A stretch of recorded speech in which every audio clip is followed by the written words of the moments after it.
now. Hold on, let me make sure I got that.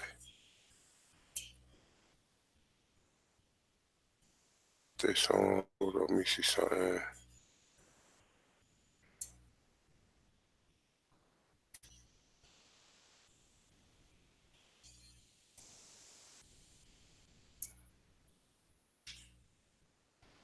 All right, peace to all the Aborigines, man. It's the Tonsilist one. This is a Sunday bill, special edition, I guess. Haven't been doing no videos lately. Been trying to get this documentary and trying to get my affairs on the other side in order. So if any of you guys have missed me by any chance or whatever, that's what I've been doing. Um, I got a funny comment from somebody. I don't know if they was playing or was they serious, but they was saying, "Oh, Tantas, when you ain't do no video in a while, you must be a special agent." Let me tell y'all something. I ain't selling y'all nothing. I ain't got nobody information. What do I need to be informing on? You know what I'm saying? I'm informing the people and shit.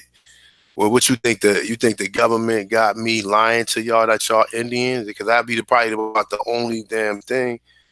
You know what I'm saying? I mean, if you look at my videos, I got videos going in on other shit other than just Aborigines, and as far as like what we consider to be white inferiority or white supremacy. I got videos going in on that and a lot of other things. But yo, it's good to be back. Good to see the people in the chat room. Sister Laney, I know I've been this thing about this t-shirt been dragging on, but listen, I just seen your email that you sent to my Yahoo account.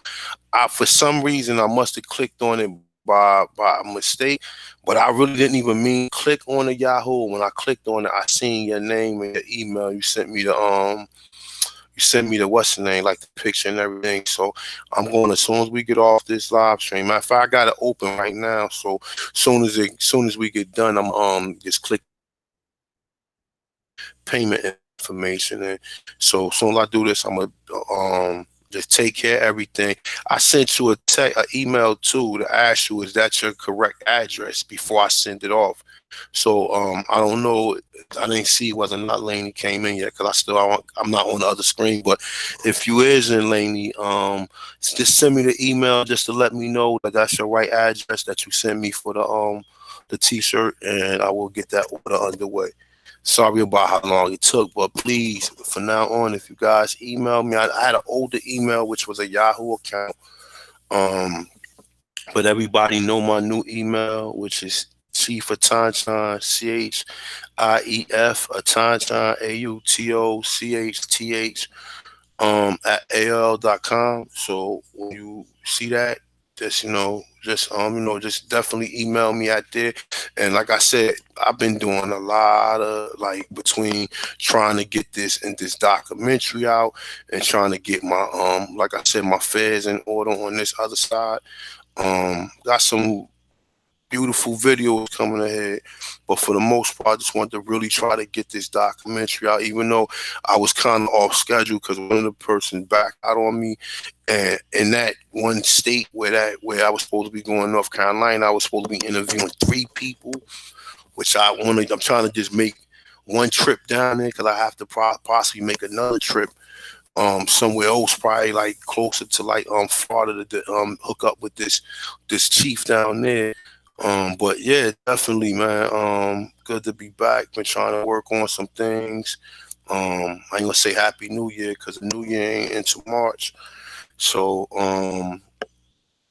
but yeah, it's good to be back. So tonight we got the brother James Flame. We waiting for the brother Medicine Man to come in, just on some newer information in which we've been talking about and some stuff that he discovered, as well as the brother James Flame. You guys know him as Doodoo Vision, but the brother is very enlightful. Anytime I speak to him, I always learn something, and I think that's what this main thing been about. You got enough people who just come on and just kick the shit. I'll be trying to come with information that's going to benefit you. You know what I'm saying? Things that you can just stay connected to, because the more we get connected, the more we hear the stories about the Americas and the different treaties and the different tribes and the different pyramids and the different structures and the different anthropology and archaeology finds that they found here. As long as we keep that, we know our history. And just like the Kemetic history, where Imhotep the 20th and all these other so-called pharaohs, or if you will, you know, we need to know the Americas like that. So, James, you with that, bro? Yes, sir. I'm here, brother. Access definitely an honor to be amongst the midst of the giants, brother. A1, you've been missed, man. You've been missed greatly. Like I say, I started to put out an APB on you and see what was going on. See if I had to take somebody out, because I know you up there with some folk that don't like the information you put out. So I was making sure you were okay, man. And brother AP, you already know Aboriginal power. You are a wealth of knowledge, as my grandmother used to say, and looking forward to building with brother Medicine Man when he gets on. I've listened to his programs for a while, and definitely admired his work and look forward to building with him, and to everyone in the chat. I appreciate you all coming in and listening. And as I can see the chat building up, brother A1, you can see you definitely have been missed. But I look forward to the bill tonight. Yeah, man. Thanks, my brother. I appreciate, man. Listen, I mean, damn, I ain't put a video out in about a month, man. But you know what? I ain't bragging though. I rather, I'm glad that brothers and sisters definitely missed the comment. I mean, as far as the research, and I don't know, maybe some people maybe got personal connection with some of the brothers and sisters, man, just from some of the bills, the videos, and definitely, because I definitely feel connected to y'all, in more ways than definitely. As far as like sometimes you be connected to people and you could just feel that energy, as far as like a lot of people with the comments, a lot of chats, and that means something to be missed, man. To definitely be missed, because these days, man, people, they don't have no love for nothing these days, man. Everything is about, if you ain't, finances and your resources, and it's good to just hear people definitely wanted to reach out, definitely wanted to get some a video or whatever, short video, live stream, Google Hangout, whatever, man. But like I said, I got a bunch of videos, but tonight it's not really about me. It's about the brother Medicine Man and the brother James Flame. So James, I mean, I know a lot of brothers and sisters know you out there, but for the ones who don't, just give them like a brief like introduction of how you came into this information and who you are, and you know what I'm saying, and just like until we get Medicine Man, I'm gonna mute the mic and I'm gonna get Medicine Man. I just seen AP drop out too, so hope he come back. But I'm about to call Medicine Man right now, and just like just get the people a little bit like about where you came from and what led you to this information, because a lot of the stories, like as far as how we got to where we at, because we all had some starting point, whether it was your grandmother, or whether it was people in your family, or whether it was you two. You have to have some start, and you can't fault the information. Or it could have been Dane Calloway, it could have been somebody 2 years ago. So, brother, you think you can do that for the people? Mute my mic. Yes, sir. Say again, I appreciate you allowing me to be on your panel. Like I say, everyone doesn't do that, so I appreciate it. For me, this journey started, oh man, many moons ago. As I say, back in 19 and something and something, I would sit on the porch with my grandmother and my great grandmothers, plural. I had the privilege of my grandmother and my great grandmother lived literally across the street from each other. And that was my grandmother's husband, my granddad's mother. They lived across the street from each other. So she lived across the street from my mother-in-law, literally. And then my grandmother was taking care of her mother, which was my great grandmother, and they lived well into, their hundreds. And my grandmother uh, lived up until her 90s. So having an opportunity to take in all that wisdom and they used to always say, they would say, oh, African, African, and they would always say, baby, we're not African. We're not African. We're from here. We always been here. And so a lot of that old tradition, I would just soak in as a kid. But what really hit me was, this was back in the 90s, and I call myself trying to be a little player, or little lover. So I'm here in Texas, but instead of taking Spanish, like everyone was saying, oh, you need to learn Spanish, you're in Texas. I took French, and I was privileged enough to have my French teacher, Abel Zapata, and he's transitioned since then. And he taught French. He also taught Spanish. He taught German and Portuguese. And I was like, man, how could he know all those languages? And he said it was easy for me because it started from here. And he was from Guatemala. So he would tell me the stories of what was going on there and who the original people were, and saying that they looked like me. And looking at him, you would think, okay, he was olive complexion, but if you look at him, you would tell his phenotype that he was like one of us. And one of the things that he would get upset about was when people would call him a Mexican. And he would say, no, I'm not a Mexican. I'm from Guatemala. I'm not a Mexican. But he would always share that information in books, and then just, started on the journey. Then had an opportunity of living down in San Antonio, and then from there, being stationed in San Antonio, I was a medic.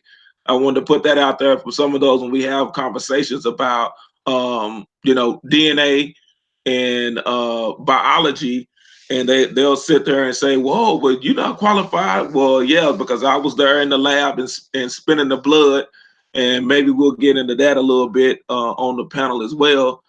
And on the weekends, we would have a long weekend. We would go down into Mexico, and as you were actually there and seeing the site, it's one thing to look at it, and back then there was no Google. I know some of y'all probably gonna laugh at me, but I go way back. There was no Google. So, and there was no internet to the public, put it that way. There was, of course, it was internet to what the government entities had internet, but we didn't have internet back then. So a lot of it you would get out of the hard copy encyclopedias, the National Geographic, and little shows like that would come on PBS. But I had opportunity to start doing a lot of traveling in the military, and going over to Germany. I came across some brothers that were from Kenya that were actually living in Germany. They were sharing information with me, and they would call me brother, but they would say, "No, you're not African," and it still led back to the same thing on what my grandmother and great grandmothers were telling me. So as I continued to do more research, and they kept saying about where we were from, how we ended up on this part of the continent. And like I said, it's all one and the same. I don't want I for the common man's sake, I will separate North Mesoamerica and South America, but we know it's all one landmass. That it wasn't. There's nothing to separate that landmass, so it's all in the Americas.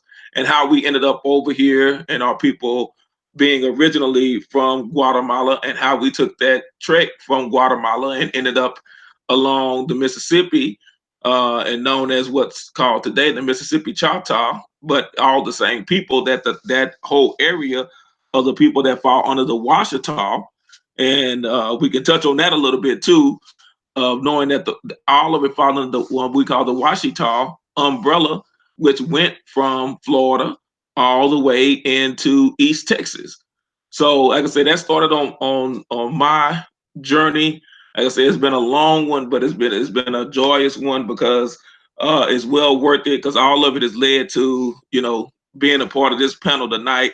And like I said, you sharing your platform, because not a lot of brothers, and I'm gonna say this, not a lot of brothers or sisters that have the viewing that you have, Brother A1, that will open up their panel to others. So I just wanted, like I say, I believe, like my grandmother, she say, you give people the flowers while they still here.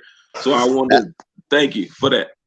Absolutely. And I feel the same way, man. So we appreciate you, big bro. A1. Blessings to you and much gratitude, brother.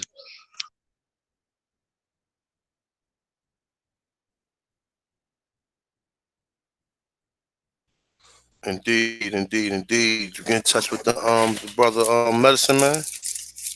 Yeah, he's about to come on in just a second. All right, no doubt, no doubt, no doubt. That's what's up, man. Let me see who's in the chat room while we ain't doing nothing, man.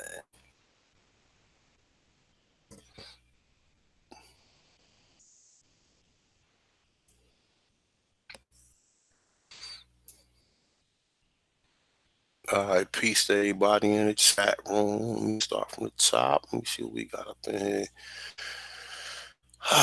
We deep.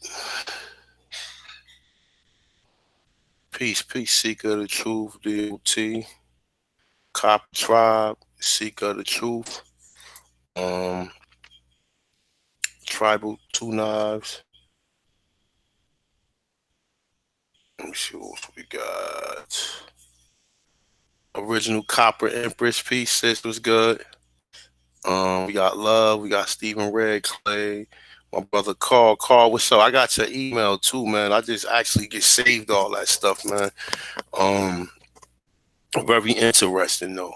That that um that that that one you sent me, that finding that observation tour. No, I forgot what is it called or whatever. But with the civil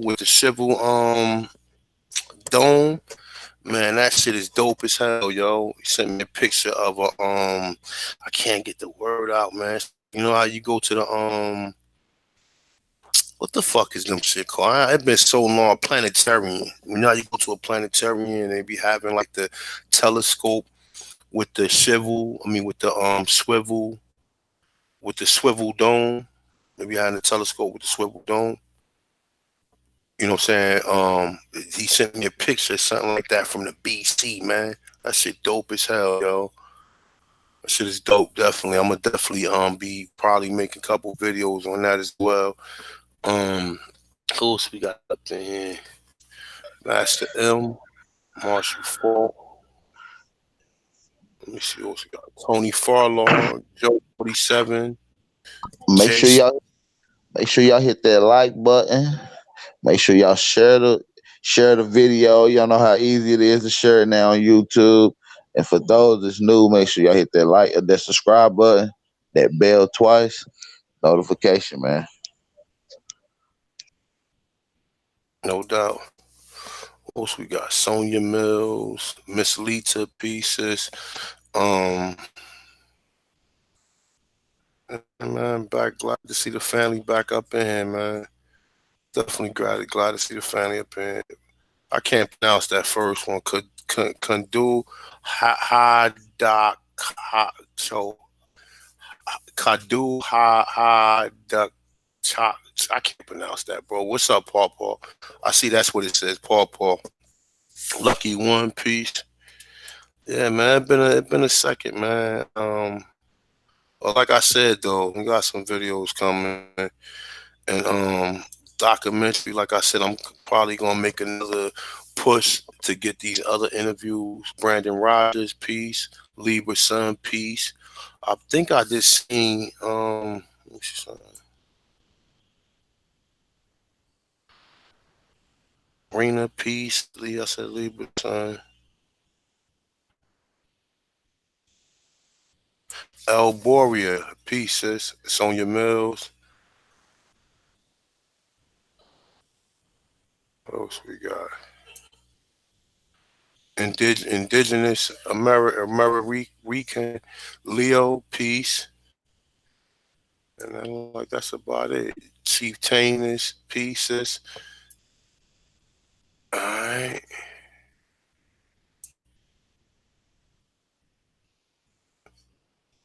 Chief Red Bear.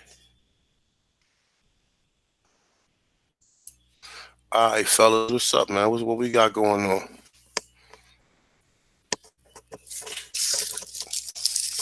Before we get started, I want to say for those that are even listening, but you won't comment in the chat because you know it'll show up in the chat because I know it's some of those too that'll take the information from here and try to counter it. You can hit that like button too because it doesn't show, it doesn't trace back to you when you hit a like, you know, on the button. So I wanted to put that out there because I know it's a lot more people watching than those that have hit the like button. So it's okay if you hit the like button. It won't trace back to your YouTube profile. You'll be all right.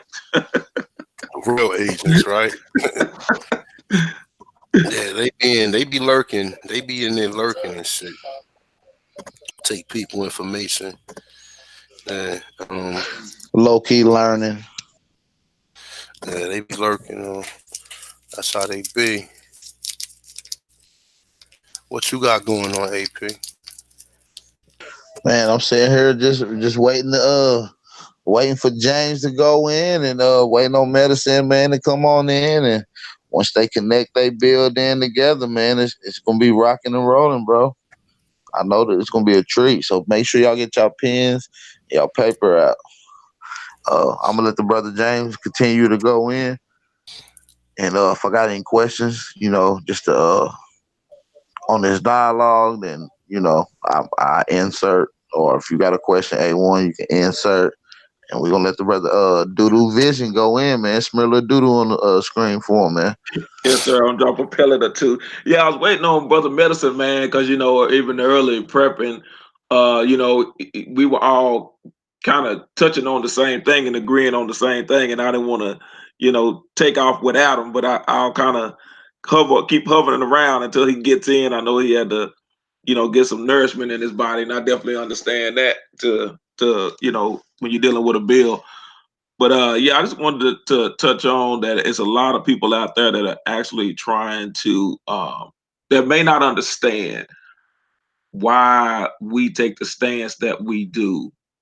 And I take the stance that I do of knowing who you are, you know, whether you're saying you're Aborigine or whether you're saying that you're an African, but just knowing who you are because they're blanket statement. And I know this from having been an educator for over 13 years that when kids come back from break, and I used to hate when they would do that, but kids would come back from break, the little ones, and they always say, "Oh, what did you do over summer break?" Or "What did you do over winter break?" Or "What did you do over spring break?"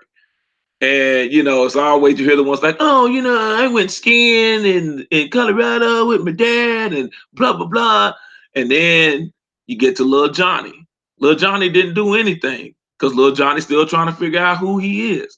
And then he make up a story about, yeah, and I went to Florida with my dad. And I'm like, I live in a neighborhood, Johnny. I see you. I saw you all doing, the break. You didn't go anywhere. You were knocking on my door asking, for watermelon or whatever.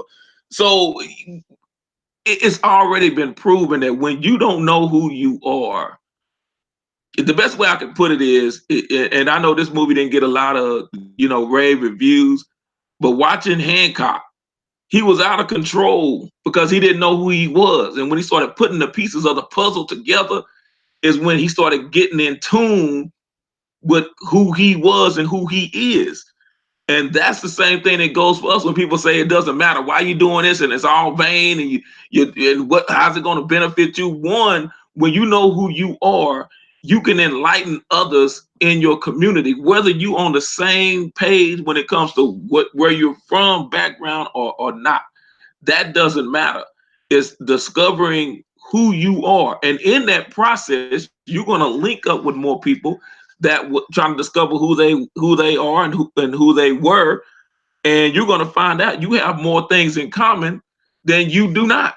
And in some cases, you're going to come across some relatives that you didn't even know you had. I know just being here in the back chat that I came across a cousin. She was on, and I was talking, and we were talking, and I said my surname, and her mom was in the background, and she said, "Wait a minute, we're related," and she didn't even know because she had been, they moved when she was little, so there was a disconnect. So in this process, if you don't have anyone that you are related to by blood, I'm pretty sure that there's someone that you can connect to, you know, spiritually. And I'm not trying to, when I say spiritually, I'm not talking about religion. I'm talking about spiritually. As old folk used to say, you know, when you just G with somebody, when you connect. And so with that, that's where I would like for us to be as a people, that when we understand that we are connected, we are definitely connected, especially those here on this continent, unless you just recently just got off the boat. But most of us here are already connected. And as I keep coming across some things, I wanted to dispel some myths. And this is the one thing that is going to cause a lot of controversy. I guess that's just who I am. It's going to cause a lot of controversy when I say this. 23andMe and Ancestry.com and all the rest of these DNA places that people are running to spend $100, $150, $200 to get their DNA back. Now, as you notice, that the majority of people that look like us that are on this continent always come back to the same region. You hear the same things over and over. You hear Benadad, you hear Tobago, you hear Sub-Saharan African, you hear Southeastern, Southwestern Bantu. You hear the same ones over and over and over. Now, question that I have is for those in the chat, when you're talking about DNA, there are two things. One is, are they digging up any graves to test the DNA with those that are in that area, that were buried in that area and have been buried in that area for hundreds of years or thousands of years, to test your DNA? Because in order to test your DNA, you have to have a sample. So why don't you have a sample of someone that has been there, not someone that's currently living, but someone that has been there and has passed on, to say, yes, this is where you're actually from. Two, why is it that no West Africans from that whole region that they keep talking about, none of them show up with any Aborigine DNA? Because we know without a shadow of a doubt that some of us were shipped over to West Africa. See, these are the questions you have to start asking yourself. Why? What are they getting their samples from? What are they testing from? And two, why is no one that because I've been doing a lot of searches on YouTube, because everyone's doing their DNA results, and I've been trying to find one West African to say, oh my God, surprising results. I'm from the Americas. You don't see that. Why? Now, I mentioned before that my background initially, I was a medic in the Army. So again, a medic in the Army, we were the ones to spend the blood. We're the ones to tell people if no anyone's about the military, it has what we call your name, rank, and serial number, which is your name on your dog tag. It has your rank, whatever your rank is, and it has your social security number, which is just, we call the serial number, and it also has your blood type. Now, the majority of your Aborigines over here are O, type O. There's a group over here that's saying that the indigenous people, the Native American people, came from Russia, came from Siberia. Well, that can't be the case, because the majority of the blood type in that area is B. And the majority of your, and I know this trying to be politically correct, but I'm not, your Alaskan Eskimos are type B blood. So explain to me how someone that had a B type blood over in Russia came across the Bering Strait, and all of a sudden over here, their blood type turns O. And for those that were disputing it, don't tell me because they have a lot of fish in their diet, because I'm not buying that. Not happening. Because if that's the case, you're going to tell me that people in Taiwan and Japan who eat a lot of fish, and Let their me blood ask you a type. question. Yes, Let me sir. ask you a question, Jane. Once your blood, like you can't go from a or B or AB to a O. Like I mean, your blood have to be O naturally, right? You two AB, like a AB, a well, I'm sorry. Let's say if it's a mother with the blood type A and it's a father with the blood type B. Let's say B positive and A positive or whatever. If they was to meet, their child wouldn't by chance be able to have a O negative or O positive blood type, would it?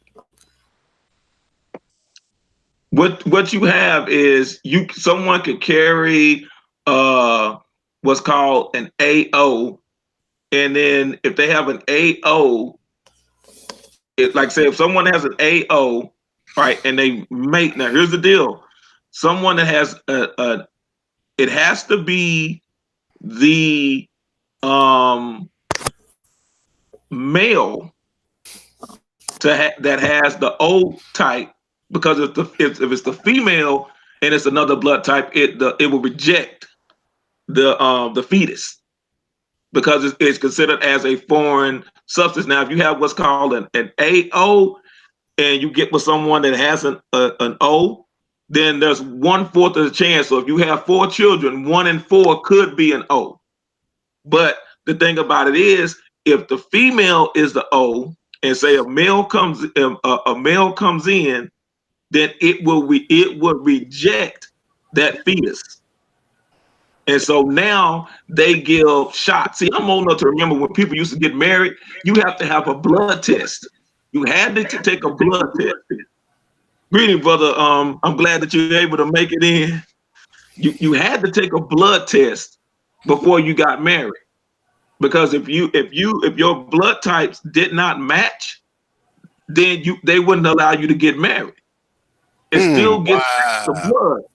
Yeah. Yeah, ask any of your elders, and they'll tell you, yeah, baby, they had to go down before they would get before they get the marriage license. They had to get a blood test. The blood test results had to come back before they gave you your marriage license in order for you to get married. You could not get married without a blood test. So now what they do, like, so all right, so boom, so now that'll be kind of a good just segment, just real quick before y'all get on this bill. I see Medicine Man in peace. What's up, Medicine Yeah, Man? peace out. And that Um, was also something that we was told growing up in the South, that them people crazy because they got bad blood. They shouldn't have mixed their blood both sides. You see what I'm saying? That was the saying that's always been used in the South. hmm. Wow, that's interesting. Yeah, but that's the same thing because they tell you the two blood types can't mix. They tell you, especially like as I'm O negative, so from what I was told that O negative can give blood to anyone, but can't take blood from everyone except another O negative person. I believe he's an O negative. I think I can get O positive too, but it has to be another blood type of O. So what you're saying is because a lot of women have complications when they mix the blood types together, right? That's what you're referring to, James. They be having complications, but they have a shot for that now that they give you in the hospital, right? Give a shot. They can give a shot now. When you hear the stories about, oh yeah, your great grandmother was raped and I'm not saying that's not the case, but the majority of the time you'll come to find out that it was Aborigine men that were having babies with these European women, because you could do that as an O. And it wouldn't reject it. But the other way around, if you're having Europeans come over here and they're the male, and the male is an A blood type, and Aborigine female, which is an O blood type, the woman her body would naturally reject that fetus. We've been told is a lie. And you go back, and I know you brothers have also done a few live streams about the Salem witch trials. These witches were European women that were getting with Aborigine men, and the men and the women in the tribe were teaching them what they call now natural remedies, home remedies. They doing a book, they selling a book at the stores of home remedies, which is everything that we were doing, while they were classified as being witches. So these are the conversations that we need to have when they say, oh yeah, well they were just, raping all these, raping all the women over here and having all these babies. But you'll come to find out it was the men that were also sleeping with these white women and having these mulattoes. Yep. And these Melania got to have these conversations that it's just common sense conversations when we have them. So I'm trying to figure out how the blood type, if they came down and they were Mongoloids and they came from Russia and came across the Bering Strait and they took over this land, then how did their blood type switch from B to O? So when they let me know how that happens, it doesn't. I'll refer to a lot of movies, but one of the movies, if you look at the original, The Thing by John Carpenter, if you haven't seen it, like I said, it's an oldie but goodie. But it was about this alien that was inside people's bodies. It would take over the bodies of the people, and you wouldn't know who had it in them unless you got some heat around the blood. So I'm not gonna give the movie away, but if you check that out and you put the heat to the blood, like we used to, like said we had to do in the clinic, when you put the blood on there and you spin it, then you start to say, oh, well, this is what you got, that's what you got, this is what you got. So going back to the old school way again, and like I said, you ask any elder and they'll tell you, you could not get married until you had a blood test. You could not. It was impossible for you to get married. But when you start looking at the types of blood and who is where, and you'll start to find out that Africa, especially West Africa, they do have some O blood type, but they got a lot of B blood type. Where did that B come from in West Africa? And we'll probably get into that conversation a little bit later. But now I want to yield the mic to Brother Medicine Man. I'm glad you were able to join us. Yeah, Peace, yeah. peace, brother Medicine Man. Peace. Peace. Good to see you. You can go on speak with the people, brother.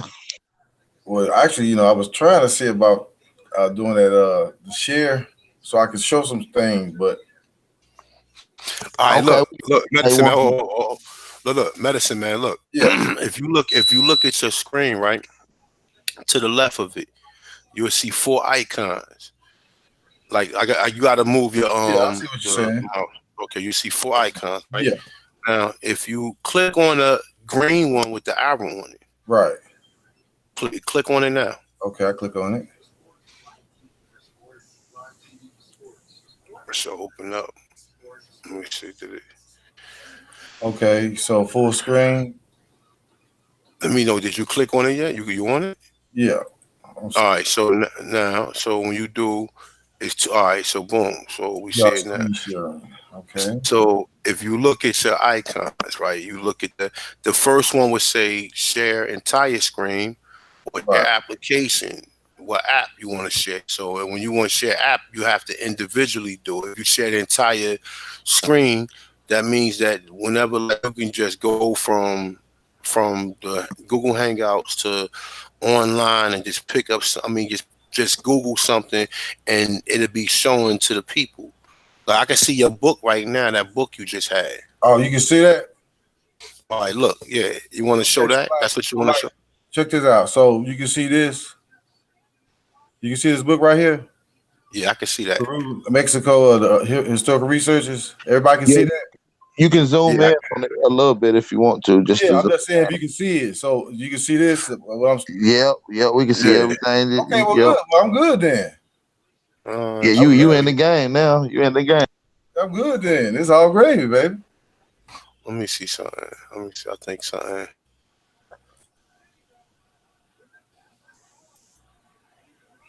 Hold up. I see your profile. Let me. What the fuck is this? Let me see something. All right, there you go. Yeah, I just went All back. right. All right. So So if you when I want to share, like whatever I'm sharing, I guess I have to. When I switch to it, it is change my icon or whatever. if you look at it right now, right? If you look at it right now, you can see it. See, yours a little different. Hold up. Let me see something. Hold up. Let's get out of there real quick. Let me see something. Let me share mine real quick.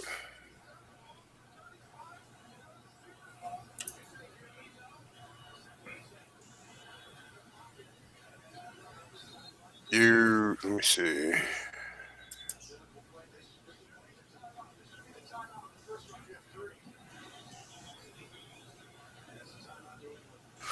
All right. All right. So yeah, that's how you pretty much share your screen. So if you want to show something like you got a book Right. or anything, you can pretty much show it through that way. Let's stop sharing it. Yeah. So all right, you still all right? So go ahead, go ahead. The floor is yours. It's a brother medicine man. He don't need no introduction. Everybody should know who he is. He's been on the platform at least 3 times. I mean, this is probably his 4th time. So you guys already know who he is. He ain't no stranger over here, as well as his videos. Go check out that new video the brother got dealing with the Airwalks. We're gonna be probably touching on a little bit of that. But with that being said, let the brother build. I'm gonna build my mic. Okay. Well, I want to go ahead and just share a little information. Can you Hold guys on see one. me? Yeah, everyone click on his avatar so the people can see it as well. I think that's because I'm sharing. Maybe that's what it is. Hold on. If I go out, there I go. Okay, I see you. I know what to do now. All right. Y'all see the icon now? Can y'all see me? Yep, we see you. We see you. You good to go. Okay. I see. Okay. I see your icon. So whenever you're ready to screen share, you good to go. All right. Well, I just start off by saying that, like we were speaking earlier, and we was speaking about a lot of the historical events and how we starting to see how they correlate with a lot of things that's wrote in scripture, and which brings me to the point where I want to stress and urge a lot of our so-called Christians or our religious folk to try to begin separating all of the religious dogma that you've been, basically given and trained to accept. Sit that aside and start looking at the historical content that's in the scriptures. I mean, there's a lot of allegories, a lot of metaphors and whatnot, but then there's some plain, simple, straight up, this is what it is and this is what it does, and this is what they did and this is where they went. So it's a lot of that going on. But one thing that it all stems from basically as far as the researchers and this big thing about these foreigners claiming to be indigenous and native to the lands that their ancestors have recently invaded. Or some migrated, but a lot of majority invaded. And I'll go ahead and share that on the screen right quick if everybody can see. Hold on, let me put it on.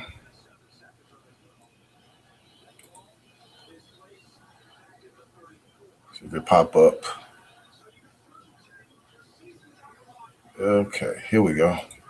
All right. So this is a book that I tell people I refer to, and basically it has a lot of the research history on this event.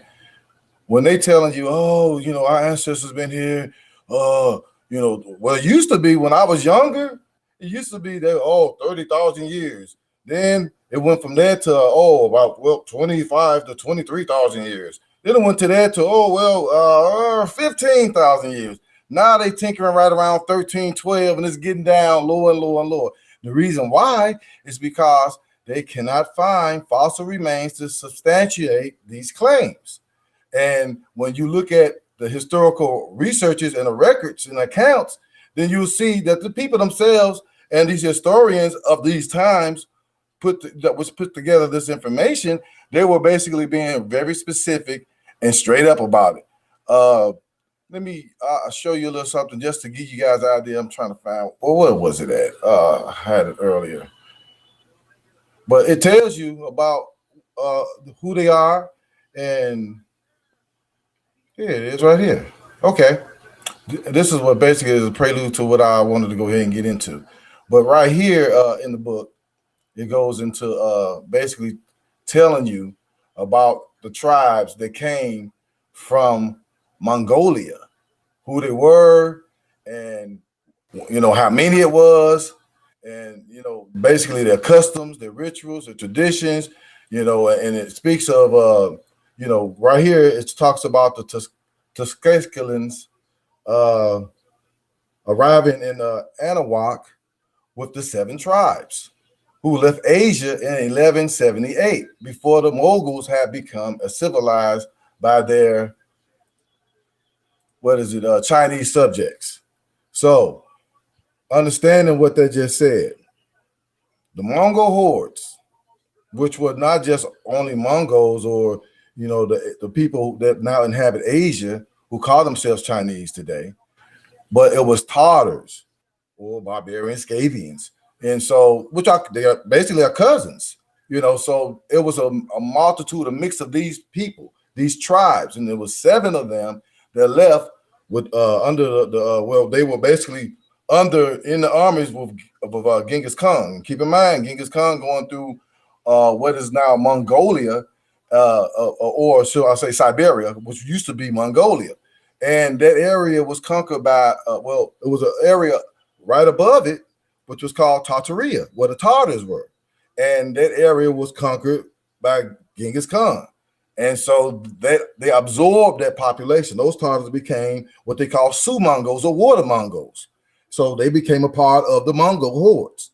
So in the 13th century, as the research states, basically these tribes, they came over into the Americas, and 7 tribes of them, and they basically conquered Peru, Mexico, Bogota, Natchez, and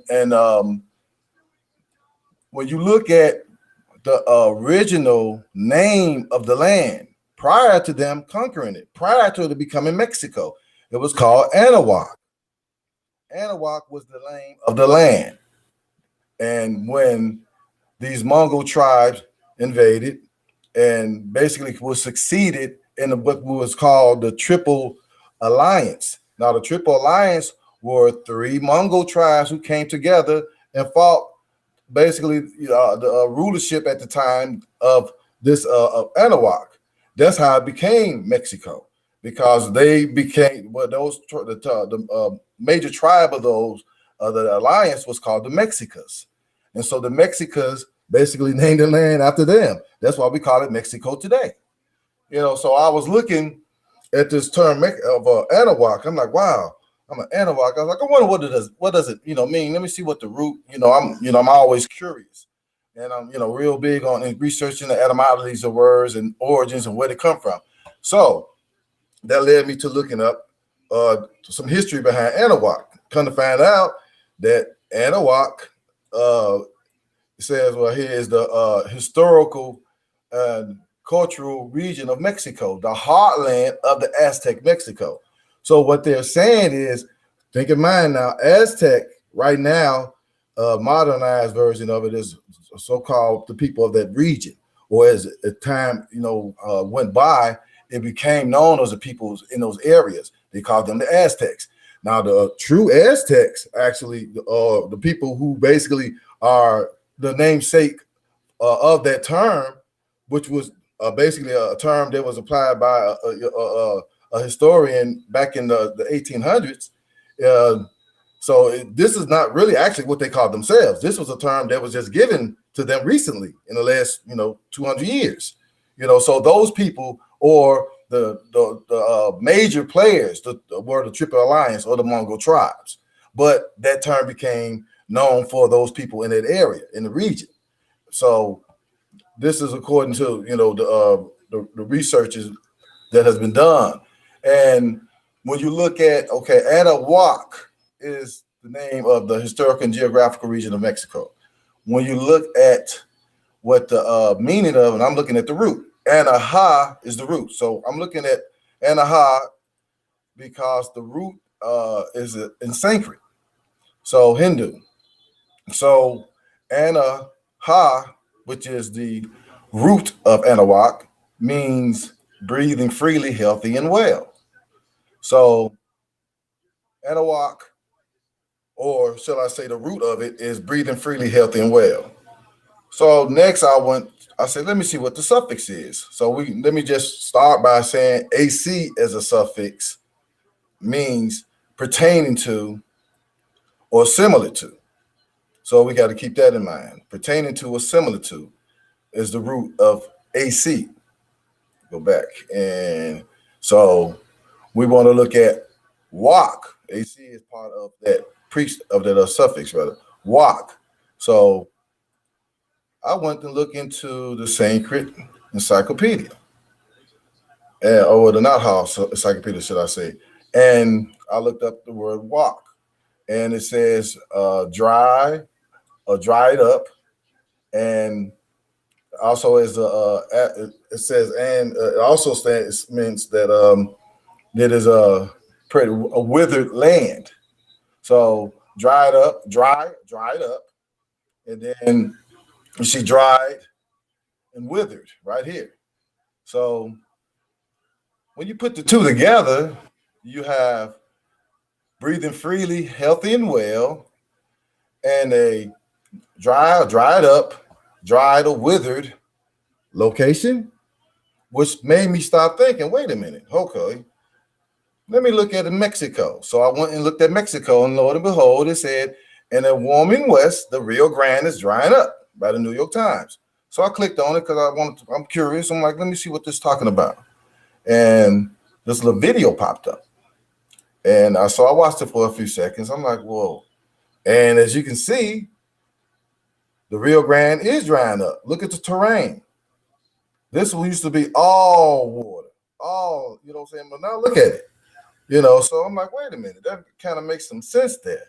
I'm like, so that kind of puts in perspective the name of the land. The people in this land, Anaha, were living freely, healthy and well, and walk in a dry, withered, drying up land. So that kind of puts this map in perspective, and a walk, which is the original name for this land. But I'm like, that's a substantial, I guess, a moderate, explanation. But I'm like, I want to get deeper. So I'm like, let me see where this takes me. And so I open up the scriptures, which is my historical reference. So I'm like, okay, I always like to tie things scientifically, and historically together. And so if I can do that, then, that validates more so what, the histories are basically describing or documenting. So just so happened, I went in, let me get out of this. I do not want to watch where's my boy, King James. I usually like to go to the 1599 Geneva, which was wrote before the King James, but for these purposes, everybody usually look at a King James version. So we go with the King James version. So look in Joshua 19, because the letter J wasn't invented until like the 17th century. So it was Joshua. So Joshua 19, and if you look in the original King James version that was written in 1611, you'll see that one of those J's in that book. You see that the word that spelled Jesus is Iesus, I-E-S-U-S. So that's go ahead and let you guys know that this is a hijack. The letter J is just some reason that it's doing the alphabet. So we in the book of Joshua in chapter 19, and this is basically speaking of one of the allotment of the tribes when they were getting their allotments, and there were 7 tribes that hadn't received their inheritance yet, and they were waiting to get their inheritance.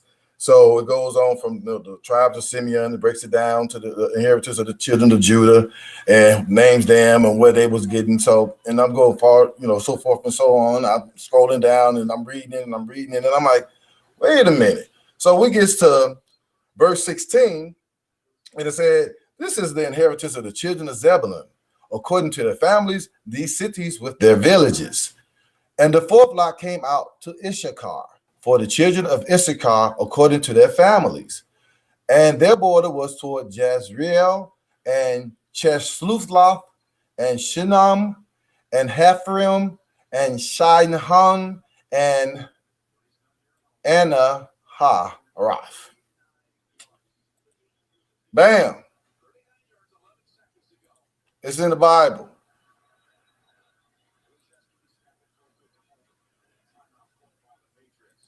It's in the Bible. Now, check this out. This is assigned to the tribe of Issachar, correct? Okay, so this ties Issachar to Anaroth or Anawak. So I'm like, let me check out Issachar people. Let's look at them. And so, of course, the first picture they're going to show is a picture of the descendants of the Mongol tribes who came over here in the 13th century. So I'm scrolling down and I'm like, okay, here we go.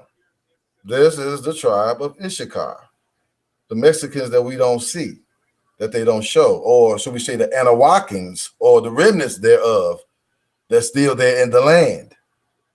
So I wanted to share that so that people can see that this Bible, yeah, it has some hijack in it because they put it in there because they didn't want us to get, the straight up undiluted version. So they had to, put some in there so that we can look at them as more than what they really are.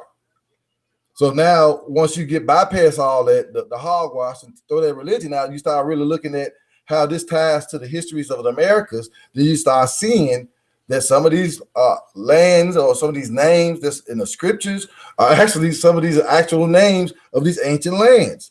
And so when you see that these people right here, the tribe of Issachar, that was tied up to this land, and then you still see, the Issachar to this land, Anaroth, is what it says, Anaharoth, but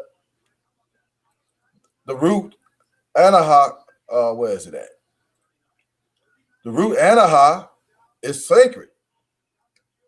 So when you understand that you got people that look like this that have historically been in this region, historically been in that location, are the descendants or the remnants, like she's in the mix right here.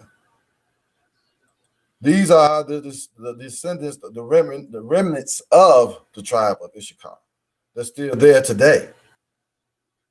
And when you see this, you understand that these are descendants of the Mongols and Tatars, or Eurasians or Siberians, saying that basically invaded in the 13th century. Some migrated.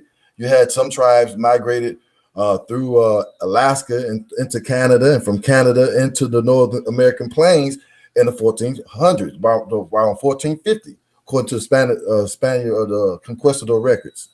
They said that's when they encountered them, and that's when, see, this is the thing that they're not telling us, is that when these conquistadors came over here and they start questioning these Mongol people, and they start asking them, questions, because they didn't know nothing about the structures. They didn't know who built it, and they couldn't explain what did what. They basically, which is why it explains today where a lot of these Mongol people live outside of these ancient cities. They don't live inside these ancient cities. They live outside of them because they had nothing to do with them. Now, common sense is going to tell you, if I'm true descendant of an ancient city and I knew that these are the city that my ancestors built, I'm going to live up in there. I'm going to go in and try to restore it and try to do what I can, because I'm like, you feel some type of ownership of it. Well, you ain't got no attachment to it, then you know what I'm saying, it shows. And so when the conquistadors came over and they started talking to some of these Mongol Tatars and asking them, about the land, they found out that they had just arrived here 2 centuries before they did, which puts that right there in the 13th century. So we got to start looking at, the history and start reading our Bibles for the history. The tide, basically to find, because a lot of this basically is directed to a cross in the Eastern Hemisphere when those people didn't know nothing about none of this stuff over here.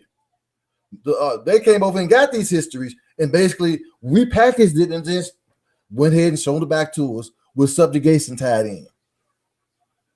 What people don't understand is in 1663, that was the year that the first Bible was ever printed in the Americas, period, point blank.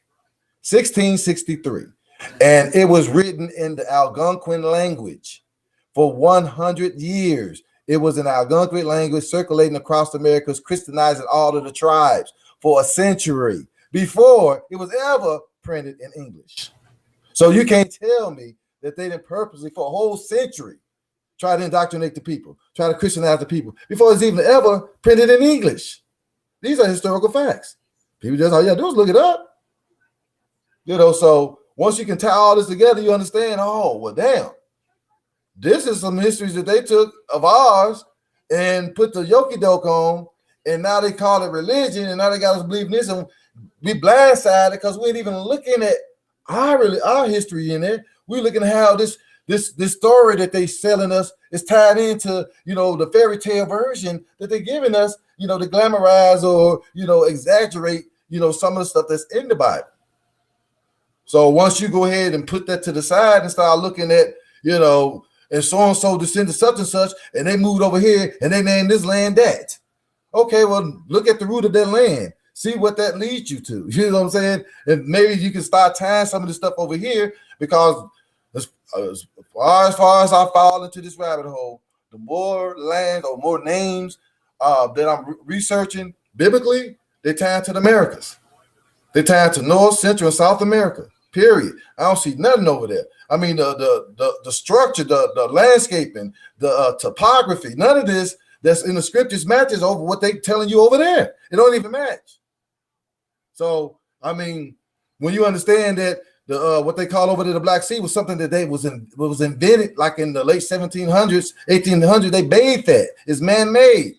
We understand all the effort that they put into things to sell this idea that everything happened over there. Why? So that we'll be blindsided. We'll never think that this is basically the land, you know, the promised land as is recorded in the scriptures, that we are the people of the book as is recorded in the scriptures. So as long as they get you to believing that you from over to somewhere else you ain't never been, you'll never know. And that's the trick. So as long as you looking at all this religion and that buying into the dogma, these man-made, you know, philosophies and ideologies, you're not going to be able to see what's real. I mean, and a lot of it is common sense. I mean, it takes a little critical thinking, but a lot of it is just common sense. Once you just put all the facts together, it's like, oh, well, damn, for real? They doing that? Wow. They didn't even think to take into account, you know, all the minute details. They didn't even think about the small details, because the details basically exposing the lies. So I just wanted to go ahead and, you know, touch on some of that. And if you know, I'll go ahead and let somebody maybe come in on and, you know, got any questions on that. The floor, you know, is you guys.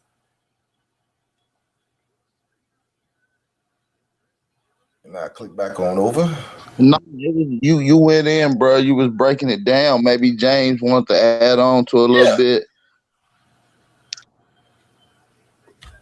Yeah, James, you got something, you know, to add on to it. I mean, we can go ahead and build from that. I just wanted to put, you know, that in perspective, because a lot of our brothers and sisters, they don't look at the scriptures historically. They look at it religiously. They look, you know. You're right. As a matter of fact, James, you ain't got to mute your mic if you don't want to. Y'all can just keep a dialogue going. This is y'all show, brother. The OG's on here today. The elders. I was just gonna the flip side, you know, brother medicine man, you know what you're gonna get. They're gonna tell you that they found the Dead Sea Scrolls hidden in some cave somewhere. So you know what you know that they're gonna come with that. So they're gonna say that that's the promised land, but I look at it this way, that you had all of this that was going on during the Crusades. Now, one time during the Crusades, they say that was the promised land, yet you have every European and everybody else that has come over here has says the promised land.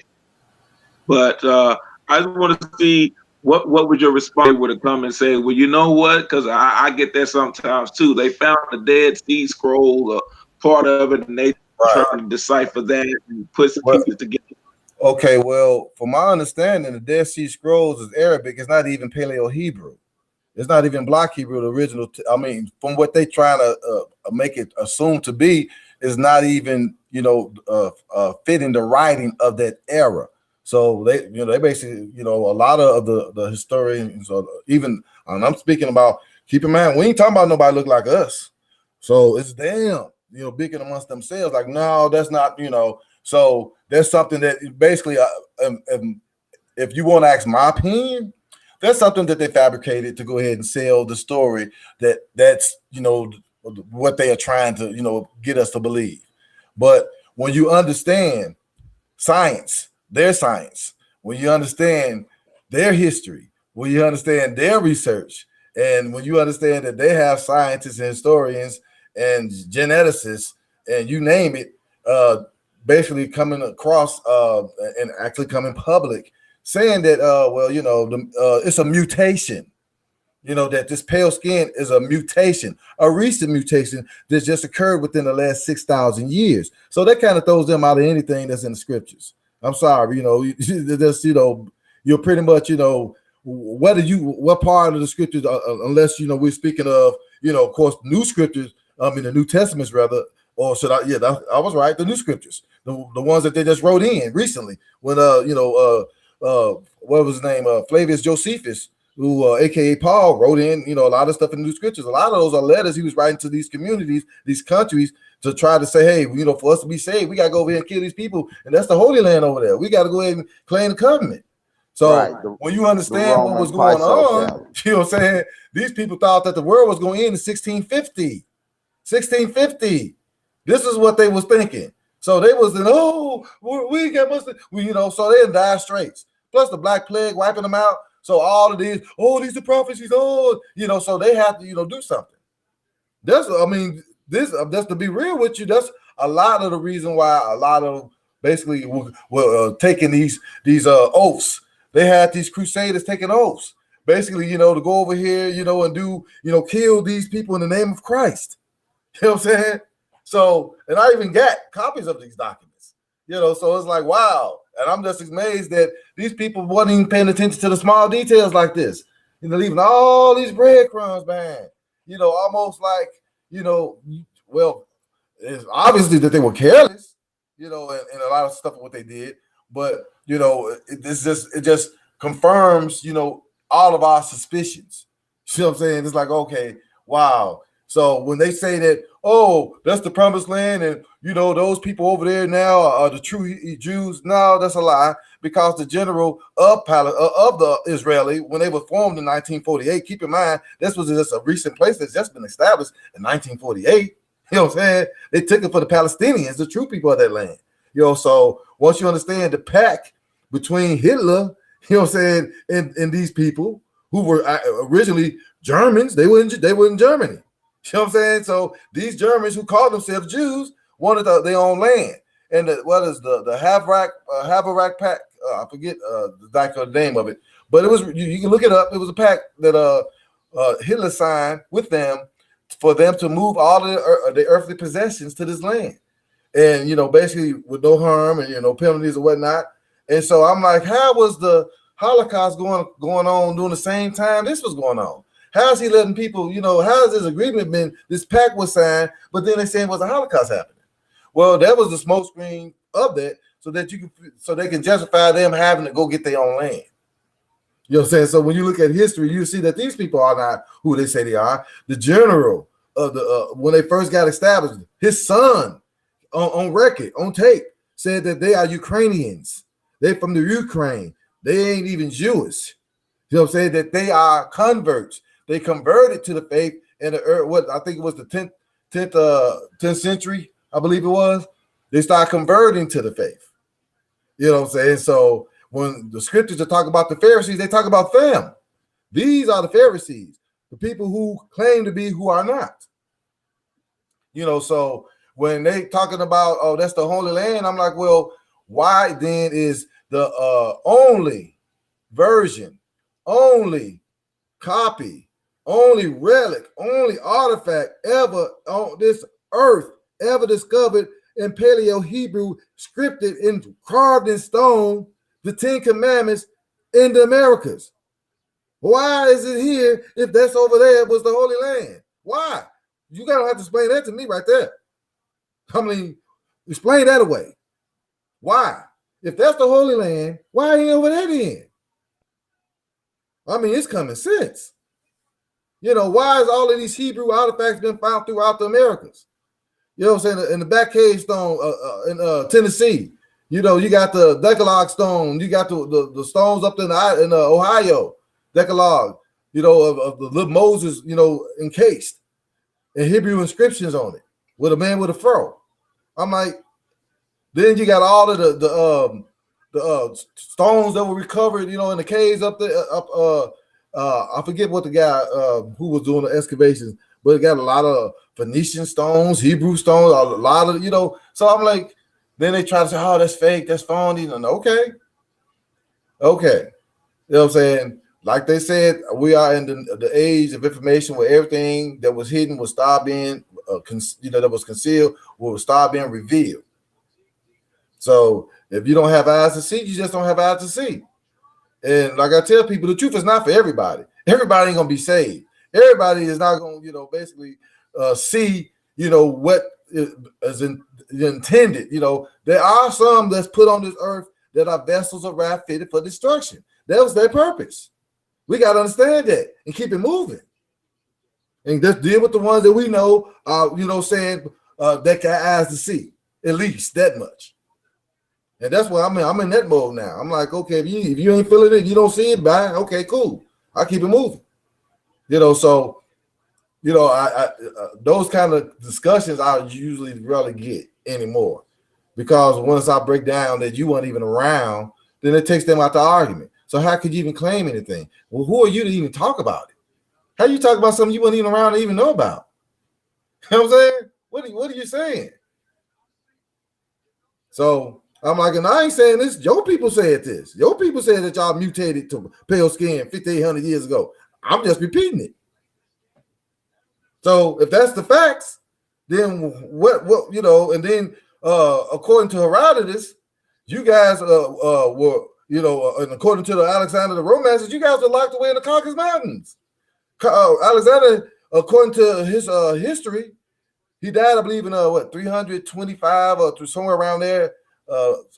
So if he died around that time, he had to have put them in there before he passed away, before he died. So that was somewhere around 320, you know, or somewhere around there, BC, I believe it was, or AD. Is it? No, it was AD. I think it is. No, it was, well, whichever one, I forget. But my point is, whatever the date or the time that he had passed away, prior to him dying, he had already pretty much, according to the writings, and this is in the Quran as well, he had already subdued these people and locked them behind a steel wall in the Caucasus Mountains. You know, so if you take the time that, you know, right at the time he passed away to right around the early, you know, say centuries around 400, you know, 400 AD. This is right around time 500 AD. This is when Herodotus reported that the barbarian Scavians were basically descended from the Siberian steppes of the Caucasus Mountains and invading into Europe. So now you got a timeline of how long these pale-skinned people been in Europe. So you take that time frame, so okay, 500, you know, so if they came in at 500 AD, that means then that's 1600 years ago, 1600 years ago. So that lets you know then that the non-pelinated or pale-skinned people, or the Zentracroi people, which means pale-skinned, light-haired, blue-eyed people, they were been in Europe for around 1600 years. Prior to that, it was all melanated people. You know, so when they trying to make an argument, I point all of these facts out. So what are you talking about? You part of the Alemanni tribes of the Gog and Magog that was locked up in the Caucasus Mountains. What you talking about? I mean, what you saying? You know, so then they basically, you know, really don't have a comeback, because I mean, the truth is the truth. I mean, when you break it down, every one of these so-called Indo-European nations are tribes that have conquered the people that you know, that are the lands that they're now inhabiting and calling their own. It was people that were there prior to them coming and taking it. You know, and these tribes had names prior to them taking the names of the people that they conquered. You know, so the Spanish are not the Spanish of today. The Visigoths took them over. You know what I'm saying? The Portuguese were taken over by the Suevi. You know what I'm saying? So the Franks, they can't even call themselves French, but they took over that land. You know, so when you understand that, oh, these are people, the Lombards, they took over Italy. You know what I'm saying? So the Burgundians, they're the Swiss. You know what I'm saying? The Alemanni are the Germans now. These people got names. That's where they come from. So when they say, oh, I got German ancestry, or I got Polish, well, they got a tribe then. Because it was a tribe in those lands that took over the people that was in there when they came from the steppes of the Caucasus. These are facts. So that just kills all the argument. I mean, what can you argue now? What can you say? I'm like, Dead Sea Scroll, what? Who? Huh? What? I ain't trying to hear nothing you got to talk about. So, I mean, I guess you can see why I don't get that many topics brought up like that.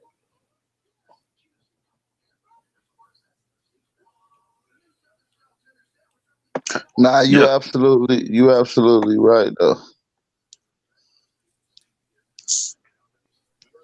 Yeah, man.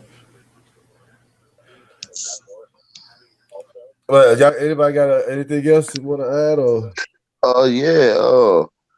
You were saying that pretty much white people haven't been around for that long. no? Well, what about the albino? Would that be considered a white person? Has that been around long as melanated? This gets back to that's what I'm saying. This gets back to different should I say, if I could, if you will, ethnicities of white people. You know, you have some that are different than others, but they all are basically grouped under the so-called umbrella of white. But you can understand, and when you look at them, and I'm one that I study, phenotype. I study, the differences in them, and I understand that they are not all alike. You have some that are more with the Nordic features, or the really true Xanthochroi features, the ones that that Hitler was like the perfect race with the blonde hair and the blue eyes. They stand out, amongst. You got some with the redhead, freckles, and green eyes. You see what I'm saying? Then you got some that are what they call the melanochroni, who are basically what you would call albinos, who have our features, but they're more, lighter complected, but they got dark hair, brown eyes, like say, for an example, the early Italians. You know how when they first came to America, they were like, they were calling them niggas too, because they were dark complected, swarthy, so those were, basically, what you would call, I would say maybe just to generically or break it down, three distinct differences that I've seen in them. And those are also some of the traits and characteristics that's been recorded as they were breaking down races and breaking down, the infrastructure of races amongst themselves as well. So when that there are different, types of them, but they all are like grouped up under like with us. We are different than say the real true Africans, the Mercies, these tribes that's, that are truly indigenous to that continent. Our phenotypes are different. Our skull structures are different. They can grow hair, full beards. The men can grow full beards like say the so-called Negro can. The women can grow full afros or flowing, locks, or say like, the so-called Negro women can. These are just genetic and phenotypical facts that they have recorded and documented and made differences. Like, okay, it's, so they've been knowing that the Negro or the so-called Negro and the so-called African are two different species of human. They've been knowing this, but they group us all together in the same category. We all black. You see what I'm saying? So same thing with them, but it's more of a hierarchy with them.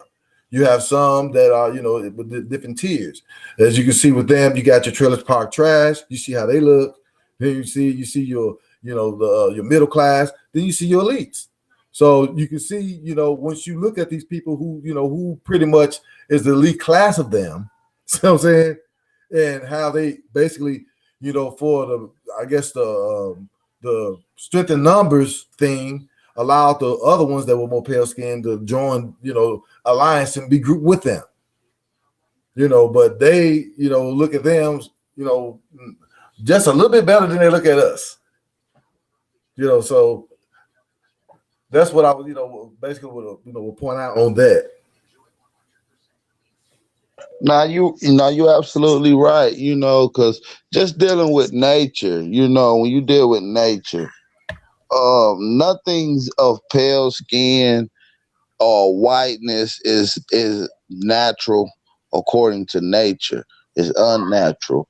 So in order to see that something's unnatural, something had to happen to create a mutation or a deformity. And when two or more deformities or mutation ultimately come together, you create a mutation. You see what I'm saying? Exactly. Yep. And and I could even get a little deeper. This is as my hypothesis, if you will. But when the scripture speaks about the lepers, and then it's talking about instances where, like, say, for instance, when the Most High told Moses put his hand in his bosom, we took it out, his hair and turned white. He put it back in, took it out, it was back, the brown again. So there are instances and references in the scriptures where it shows a difference in complexion, which links, the leper to light or pale skin, or should I say melanin recessive skin. So when you understand that, my hypothesis was, okay, so just just for the sake of argument, scripture had mentioned that, I believe it goes over the procedure, how they quarantine them and had to see if they were going to scab up, if it was going to be, if they were actually going to have leprosy or if they were just lepers. So it was a distinction. You see what I'm saying? So it was a distinction. So in other words, they'll look and see if somebody, spotting up or losing their pigmentation. Okay, they got to quarantine them for a minute to see if after a week or so, if that, is just maybe vitiligo, or if it's now a scab, it's opening up into a wound and it's actually leprosy. So those who were, basically quarantined were kind of more so outcasts of the community. So it's, I would say feasible to think that if you had a group of them that were outcasts, that they kind of grouped together. And if they were kicked out of the town, they basically, stuck together. You see what I'm saying? So it only takes a man and a woman to start a community. You see what I'm saying? So I'm like, okay, if you had, say, maybe a group of them though, and they were outcast because of their leprosy, and they were basically, had to, retreat, and they migrated, whatever. So that's another hypothesis, that maybe some of these albinos may have migrated into maybe a cooler climate, up into the Europe, or up into maybe the Siberia, Russia areas or whatever, where it was cooler. You know what I'm saying? And then maybe so what that may have encountered, like say in Africa, or in the maybe same thing with the Americas, maybe, because there are instances where you see writings or drawings, rather, should I say, and then these conquistadors did come over here and say that they were white, pale skinned tribes, look like them, same complexion as them, that was here in the Americas. So you got to look at those accounts as well. So, and then of course he was like, these people cannibals, and if you can see some of the historical drawings, you see a lot of white people being hung up, strung up, and banging, smashing the babies, or that was going on. That's in the historical records of these conquistadors. So they basically wiped out these so-called, pale skin or cannibal people that were these tribes that were here in the Americas, and this is recorded. So you got to understand that these people, that is recorded, in the historical documents, in the Council of the Americas, they lived together, like off in the woods, and basically, were the type to come out and ambush people. You know what I'm saying? They're wait, hiding in the bushes, whatever. You coming by, they come out and ambush you. So that's how they did war. That's how they started war, or whatever. So that those are accounts of that. So my thing is, like, it's not a far stretch to think that these things. Then you're looking at some of these giants. You know what I'm saying? there were giants, like the scripture said, there was giants in those days. And these giants, far as I've in my research, I don't really only, I guess, melanated giants I will see are maybe some of the pharaohs. You know what I'm saying? But as far as your typical drawing of a giant, they always are pale skinned people. So that also, you know what I'm saying, is an explanation because according to the conquistadors, this tribe that they was wiping out, some of them was almost 7 feet tall. So you got to understand that these are true accounts that actually happened, and they try to make it that's kind of fairy tale or whatever. Like I tell people, a lot of things that's based in myth and legend is based on an actual fact. It's not just in the scripture, but they're historical records, of giant people. So when you understand that and you take that into account, then you can see, okay, well, wow, there were a lot of different types of pale skinned people, So, but today they group them all together and call them white.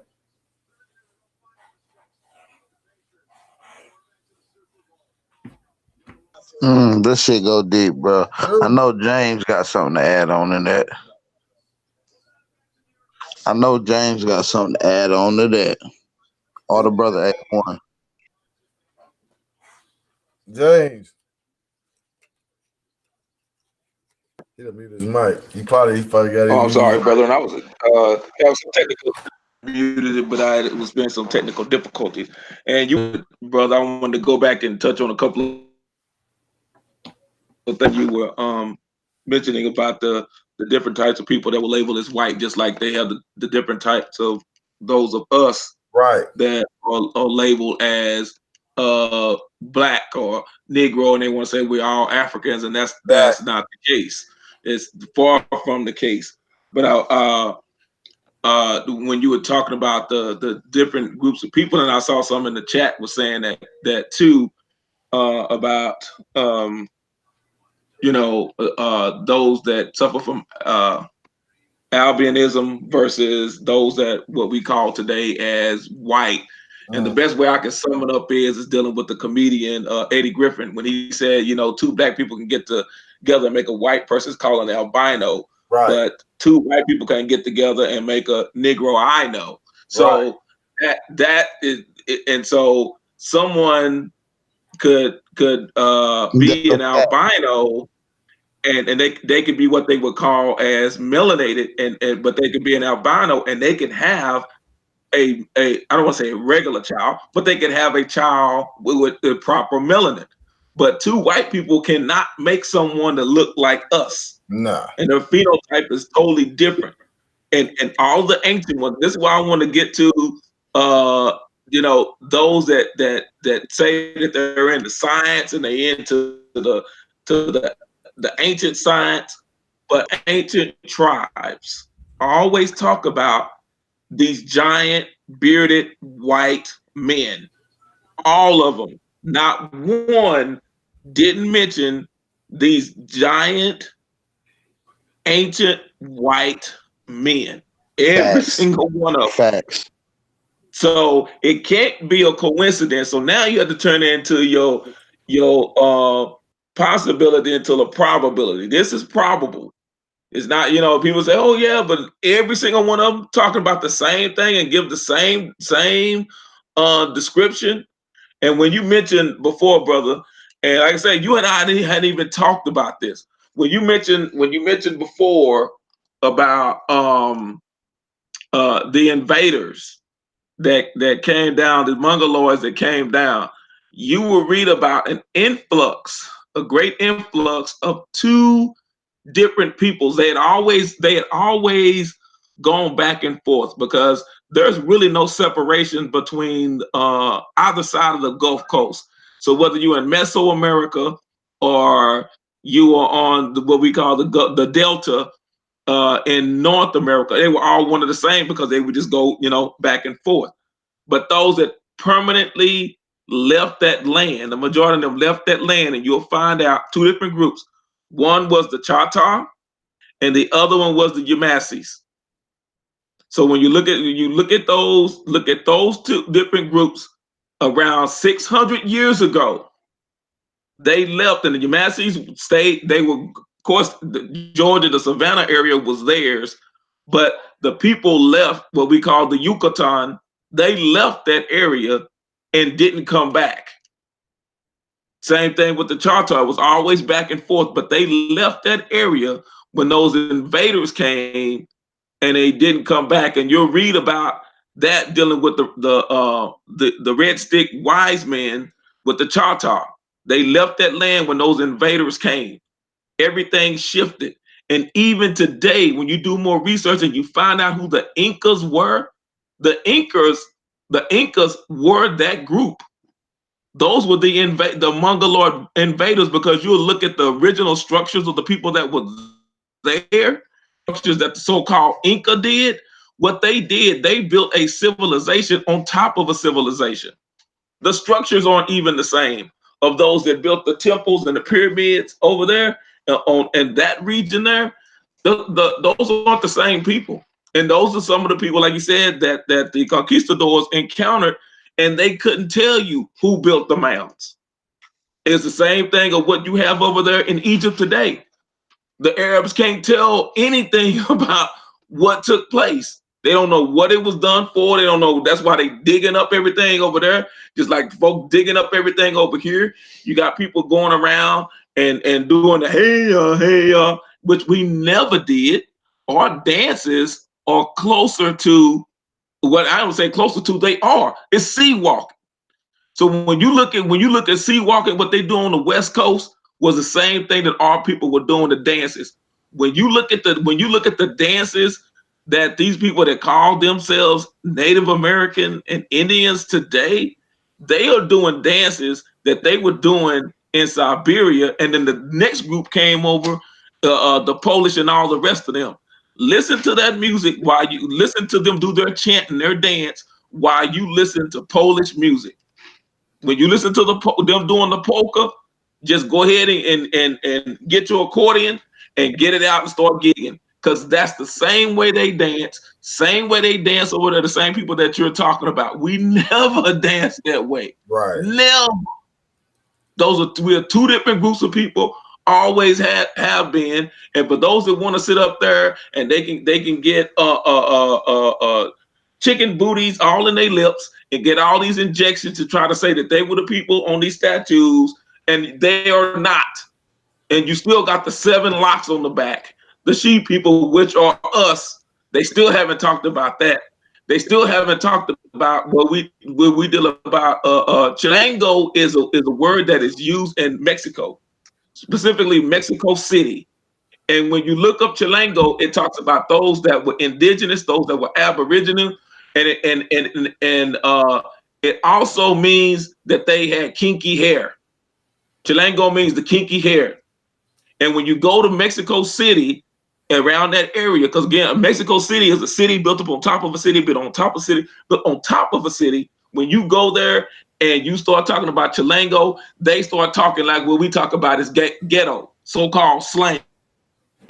There's slang words, lingo words over in Mexico, but when you look at those words, they go back to Aborigine words, which goes back to Paleo-Hebrew words. So when you go down in that region, you start studying Chilango. If they call you a Chilango, it's saying don't, and it literally means don't be a native, don't be indigenous, don't be. They say no seas indios. Don't be an Indian, which is not Indian what we think about today, which is those people trying to be Indians, but an Indian in the sense of don't be indigenous, don't be Aboriginal, don't be us. Because now what was a term of endearment is now taken as an insult. So with that, I yield the mic, brother. You're right on it, and it goes into those same ones over there. And I'll say this before I yield the mic. When you mentioned about those coming, Mongoloids coming, at that same time, China was working on their North Gate to keep them out. Yep. They were building the North Gate of the Great Wall of China at that same time that those people were leaving out, going through that way. because they did, because they didn't take any prisoners. You became one of them, or you met the angel of death face to face. Exactly. So these things are happening simultaneously. It is not by happenstance that these things are taking place. I yield the mic.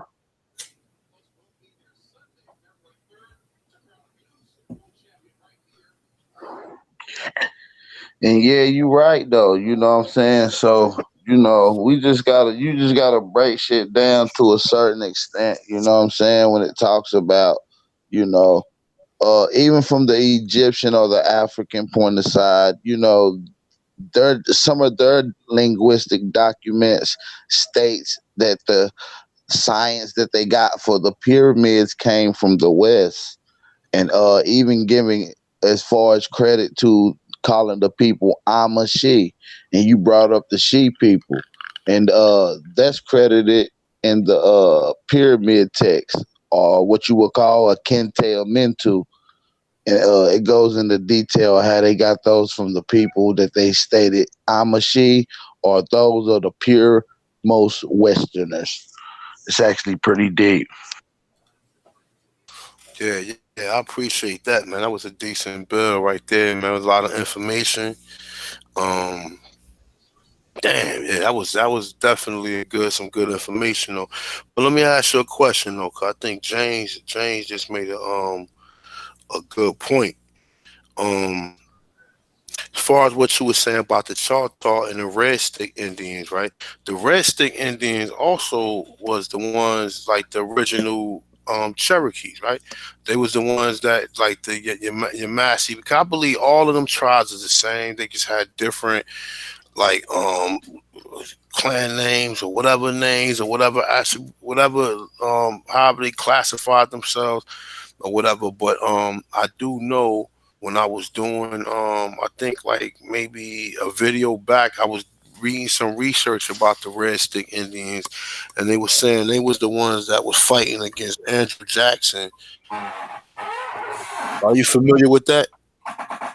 Yes, sir. Those were the same ones when you look up the Red Stick Wars all the way, and this was and they when we unified with our other brothers and sisters, because like you said, the Yamasi or the Yamasi, however you like to pronounce it, it's I mean the same people. You'll also find those are your Jamaicans, man. It's the same folk all up and down when you're dealing with your Gullah, your Yamasi, and what's today known as Jamaica are the same people. And then you have your Red Stick Warriors, who I said your from the Gulf Coast. All of these different tribes, they can tell you whatever they want to tell you. They all fall under the Washita nation, more so of a confederacy than it was a nation, because you had your Chickasaw, you had your Choctaw, you had your Huma, you had um, your Creek, all of those different people, because your Creek was split.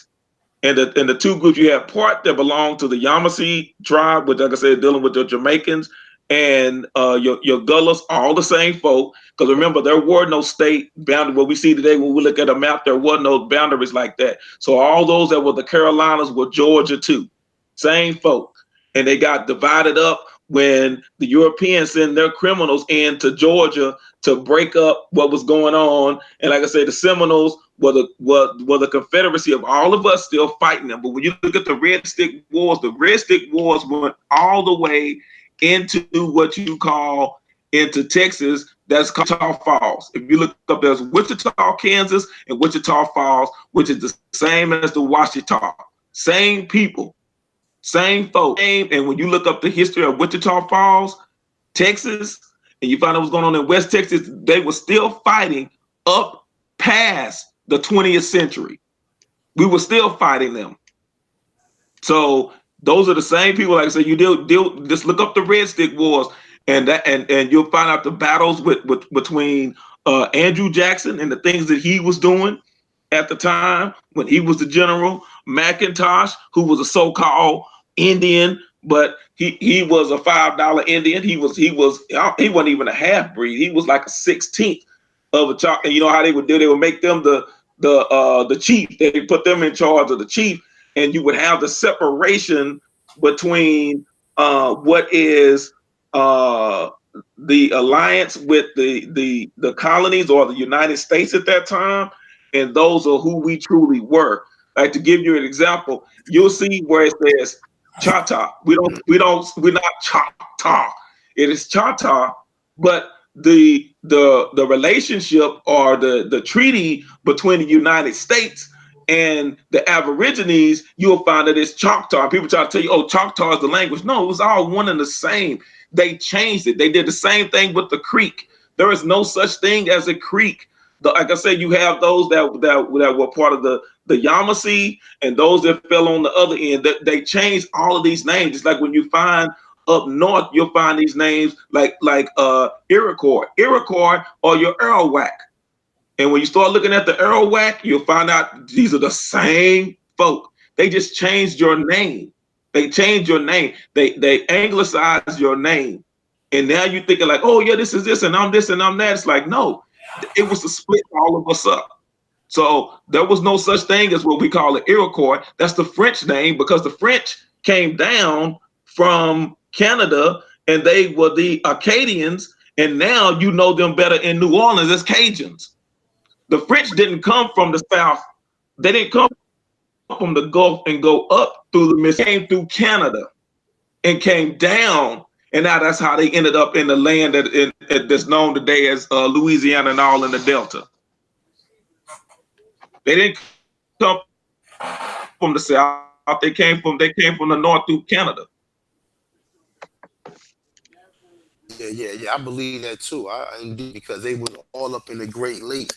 That's why they named Detroit. Detroit was named after some Frenchmen. Also, when you start looking into the fact that they tell you that excuse me, they say that Chicago was founded by a Haitian, right? But he's not a Haitian. He ain't nothing but I guess Creole or French speaking Aborigine from that region right there. Because we already know when you was just reading up, when the medicine man was reading up on the Nazi, I've been doing a lot of research and work on the Nazi since the last 2 months or so, or probably a little further back, because I did do something on the Devil's Punch Bowl like a year ago. But excuse me.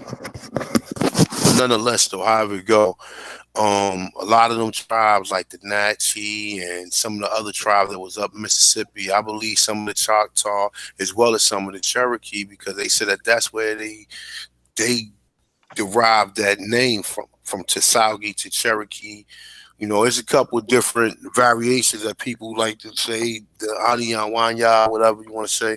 But as far as like you said that they came through like the Great Lake region, yeah, exactly. That's how they got here. They got here through the back way, and that's crazy because, if you look at it, if you look at the map, right, James, if you look at the map and you look at what France at, where you think where would France come at? France would come that way. You think France gonna go all the way down past all these countries and go to Africa and then grab slaves up and shoot across? Do you know how far that is? I'm looking at the map right now on my wall. France is right across from the fucking from basically Canada. It's right across from Canada. If you look at it on the map, and then like you said, they come in through Nova Scotia, and then they go down. They take the waterways all the way down the back or whatever, and that's how they was able to easily get down to Mississippi. Because for them to come from France all the way down and then shoot down and then come down to Great Lakes because I guess the Great Lakes somehow that water flows out into the Mississippi River, and they was all up and down that region right there, man. You know what I'm saying? And, yeah, I mean, it definitely makes sense. It definitely makes sense. They got us thinking, this is the stupidity they got a lot of people thinking, even when you're dealing with the so-called slave trade. They want you to believe that the French, the Portuguese, the Spanish, as well as the English, the Dutch, and whoever else, whatever else Europeans, or some of them was amalgamations of more Aborigines, I want to say. But for the most part, they want you to think that all these so-called Europeans went into Africa and then shot all people, just get a map, okay? Get a map and use your brain, okay? If you grab a map, you're gonna easily see that, France, Spain, Portugal, which we know that a lot of these names just came within the last 300 or 400 years or whatever though. But what I'm saying is that you get a map, look where Portuguese, Spain, and France is. Okay, now you look at how far, like the angle, what we call England or whatever, and Dutch and all that. All that shit is further up north. So for these people to come all the way past, they had to come all the way down from Europe, go through all these different countries, then hope that they grab some Africans and then shoot across. Do you really believe this shit? You really believe? So all these people say, "Oh, we just gonna go snatch these people up and shoot across," and all that is just to keep the lie up to where the fact that people won't buy into it was black people here. These people wasn't doing all that. These people wasn't doing all that. And if it was one person, if it was one country doing it, then I give them that. But as far as the other countries, like we said, a medicine man, like you said in the last bill, how like the Fulani and the what's the other tribe, the Igbo, because I found the Igbo tribe but in the Caribbean too. I found traces of the Igbo tribe pre-Columbian in the Caribbean, pre-Columbian in the Caribbean. Well, so then when I found, that you see, if you found pre-Columbian in the Caribbean, then that explains then which came first, the chicken or the egg, because now that you know that the Dutch started settlements when they partnered up with England and Denmark, and they started settlements, and they called it Negro Land in like around 1729. And you also know that the Dutch had settlements in what they call New Amsterdam, which is now today New York.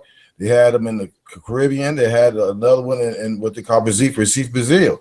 So these people, where they had their settlements are the people that they brought over, where they started these settlements in what is now Africa or West Africa, Nigeria, which was Negro land.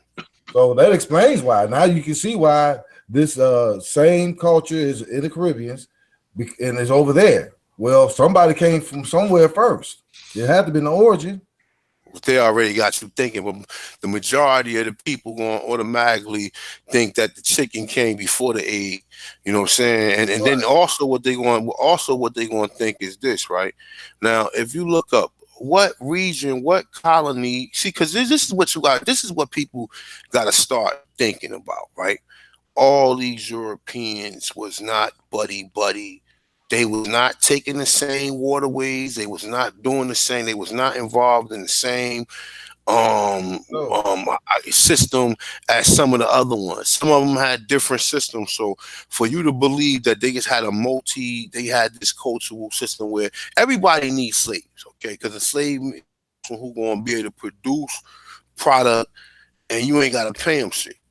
No matter what that product is, even just to row a damn boat across from the Pacific Ocean to maybe the Pacific coast of the Americas. You understand what I'm saying? You might need slaves just to row the damn boat, just to row the boat hourly. You know, because you see these images and then with whips and motherfuckers row, and they ain't whip a motherfucker, and they be like row, like nigga be like, yo, nigga be rowing fast as hell, nigga be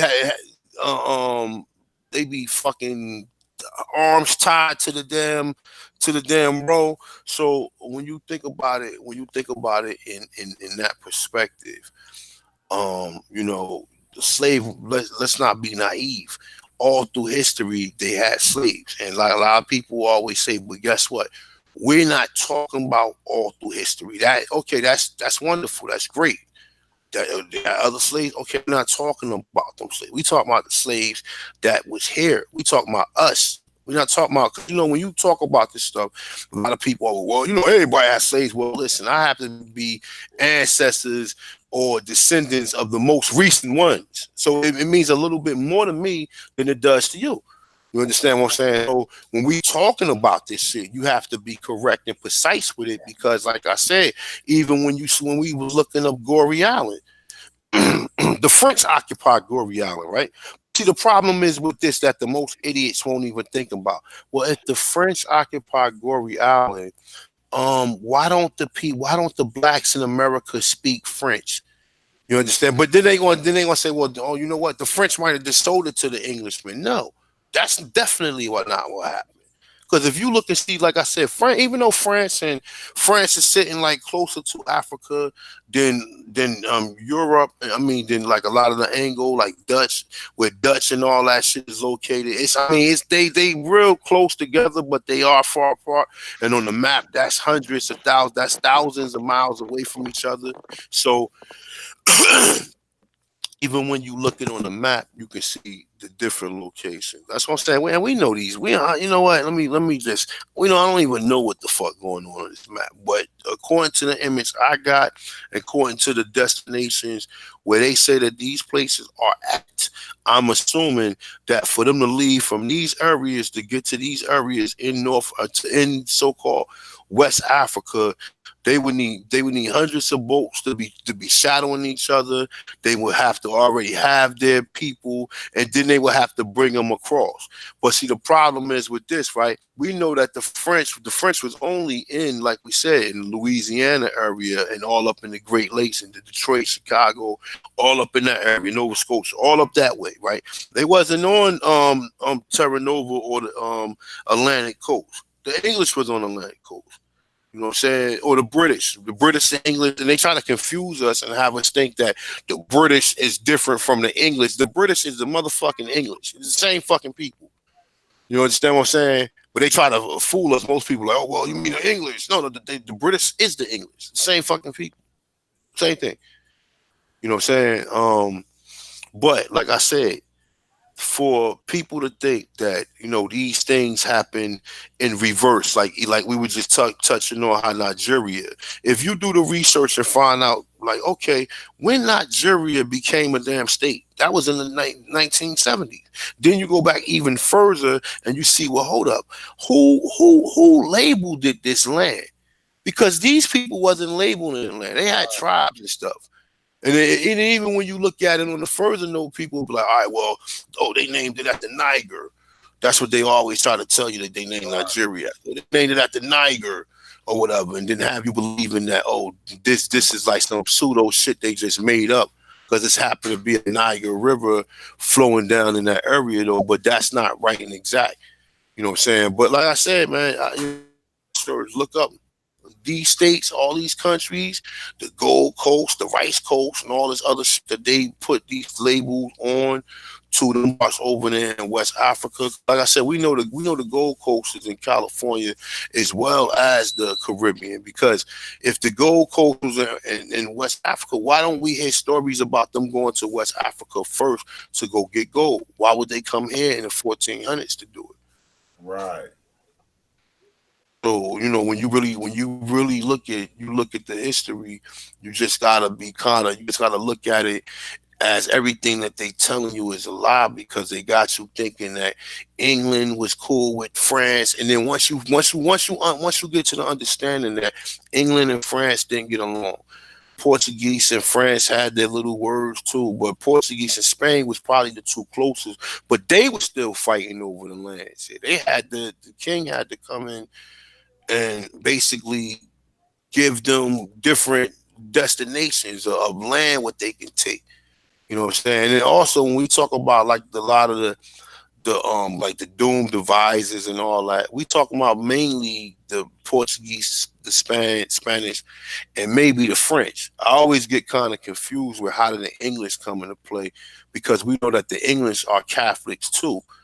You know what I'm saying? So I'm kind of disconnected on that part. Well, how do the English wasn't part of none of those states, or the what we call British, or none of that. That's the reason why they had all these wars here. You hear about the British and the French fighting one another, the British and the Spanish fighting another, the Anglo-Spanish War. You hear about all these different wars with them, and then you start saying, well, hold up. Now you start looking at the history, you start saying, well, damn, the British basically came here and just start taking everything. Because why do you think all them countries, all them Caribbean islands out there speak English? Like, oh, this the British Isles.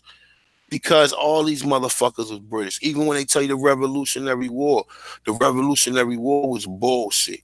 You understand? They try to, oh, it was the British against Americans. No, it was the British against the Aborigines.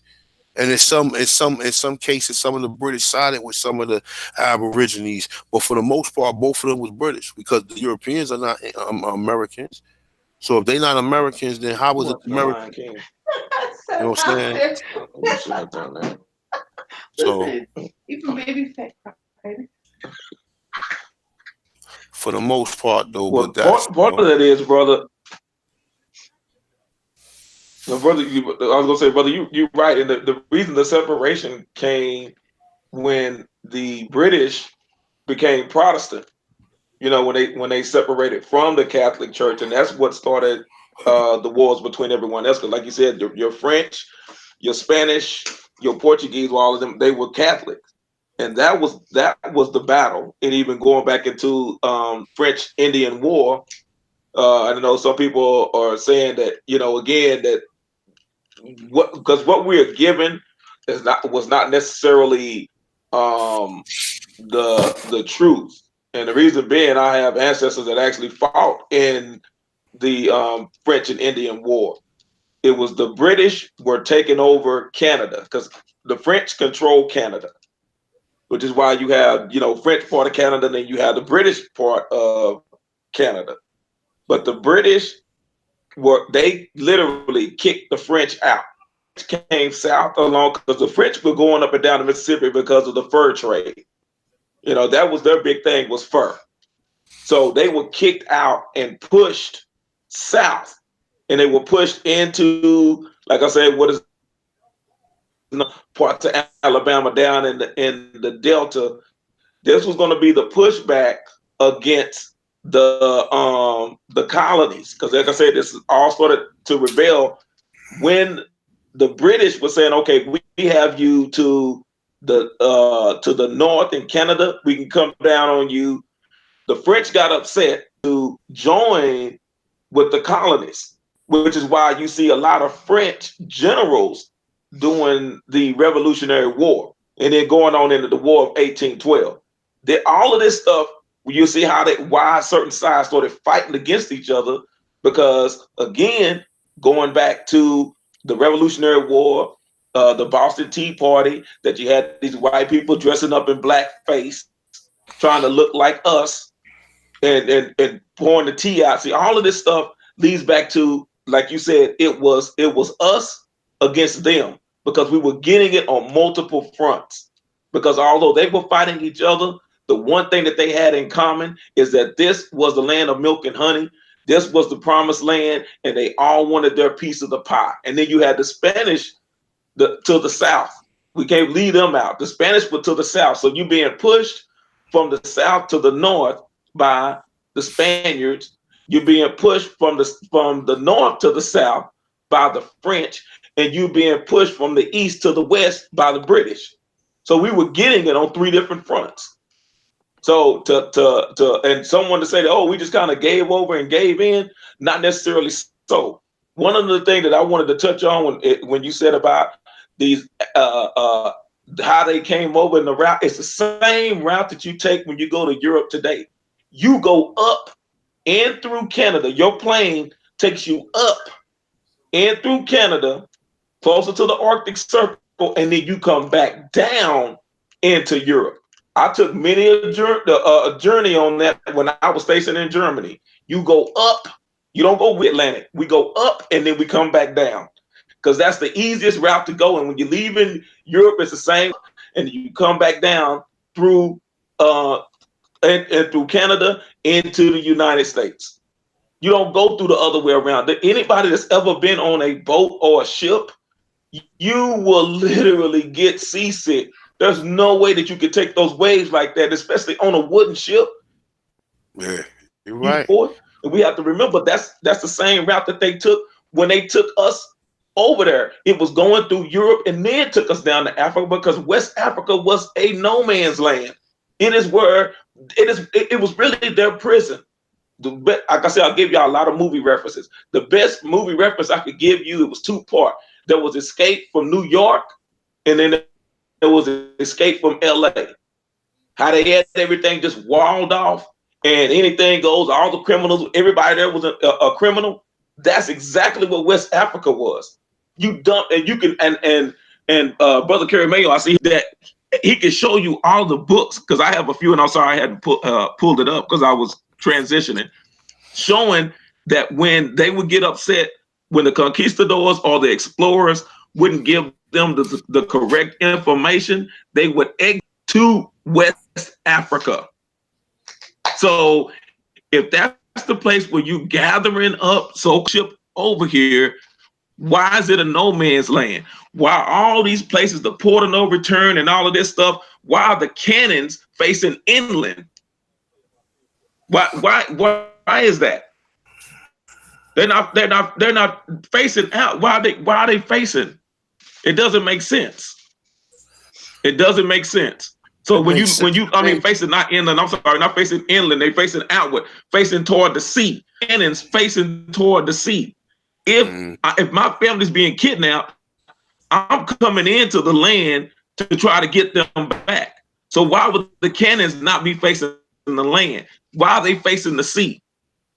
So these are the things that we have to start factoring into as to what is going on. What have we been told? And that cannot be the case.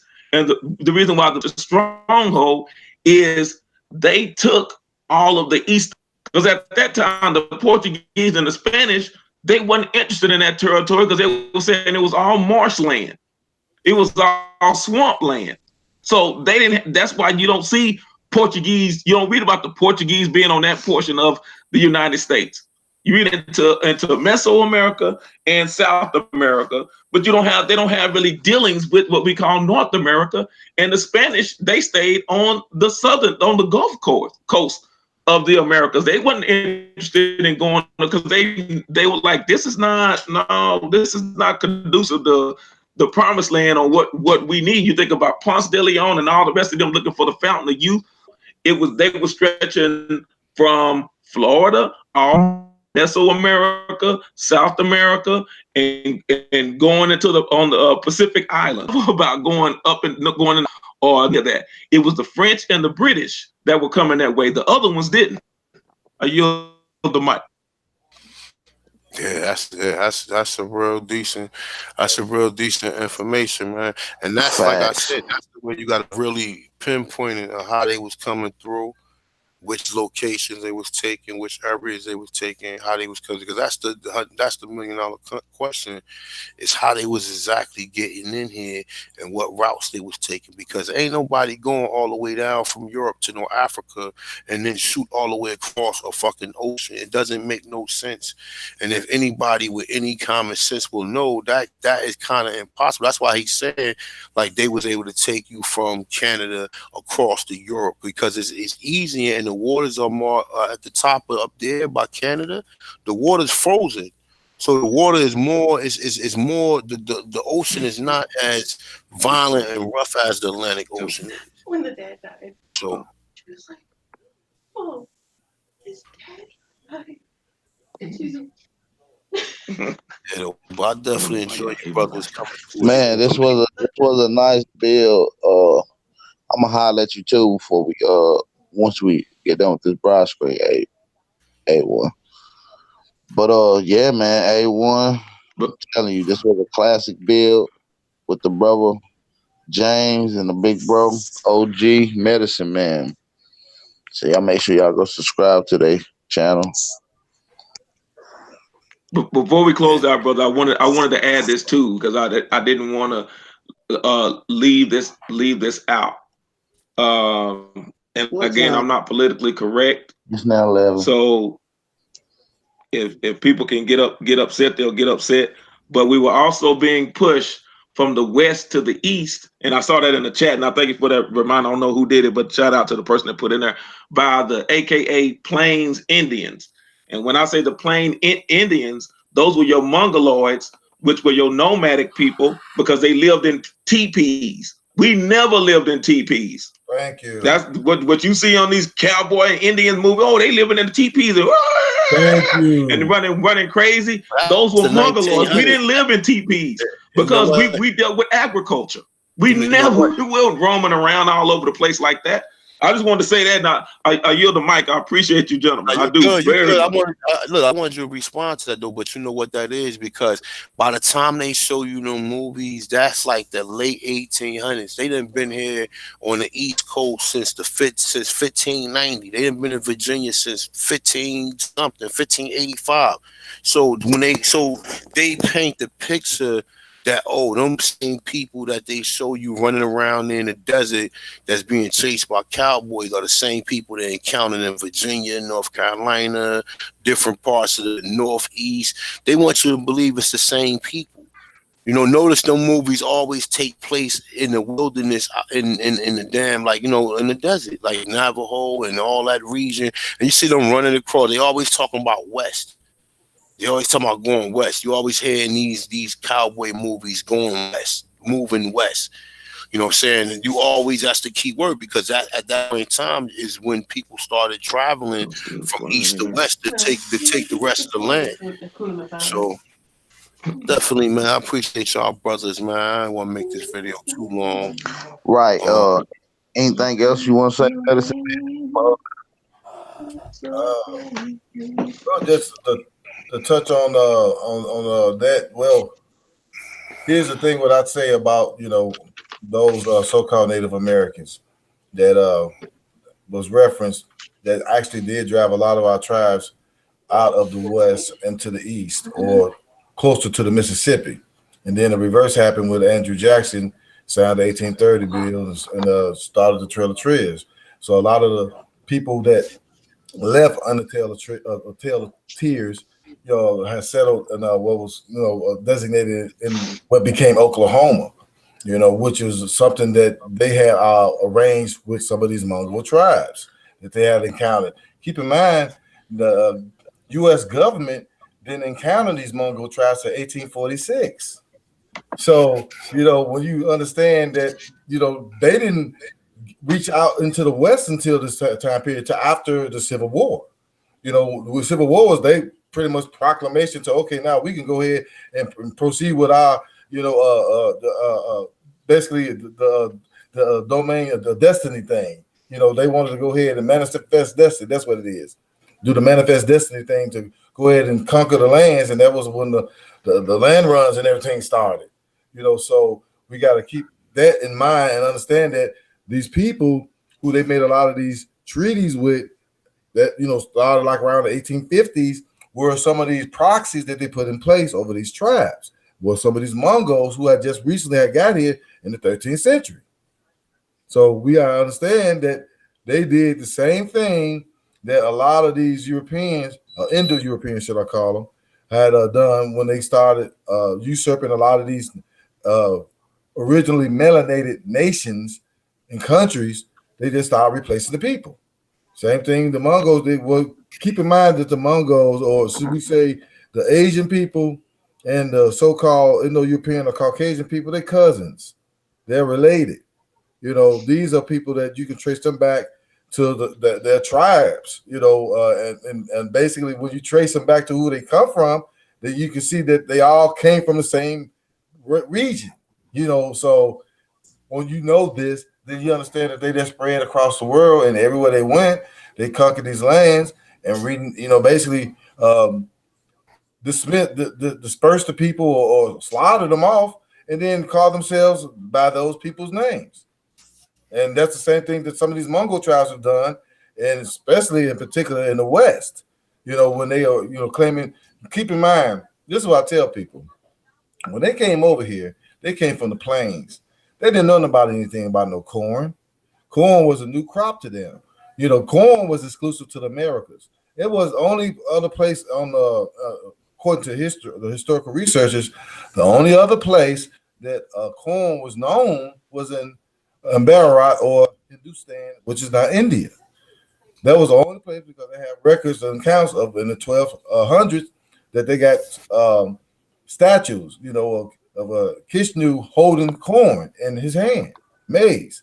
So this basically was the the only other location other than the Americas that corn was known of. So when these people came here, they assimilated, learned the customs and the ways from the people, and then basically now they have assumed their identities and all the proxies. We gotta understand that.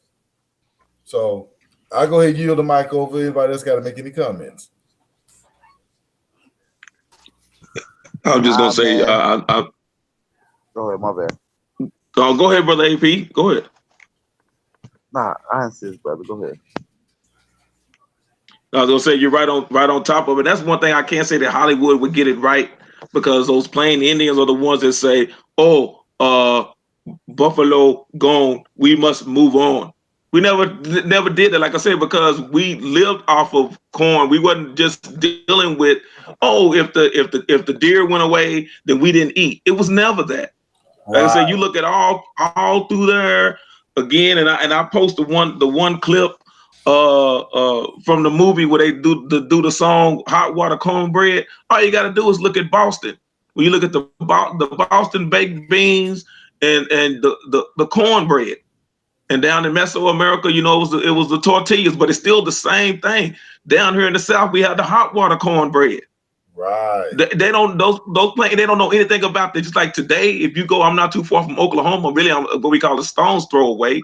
You go up there and deal with those tribal leaders up there, so-called tribal leaders up there. You'll have them. They'll talk about, they'll weave the baskets, and they'll do the little hey, and then they'll get you a little necklace made out of beads. But they never tell you about the pyramids, never tell you about the mounds, never tell you about dealing with the corn or the maize. They never tell you any of that.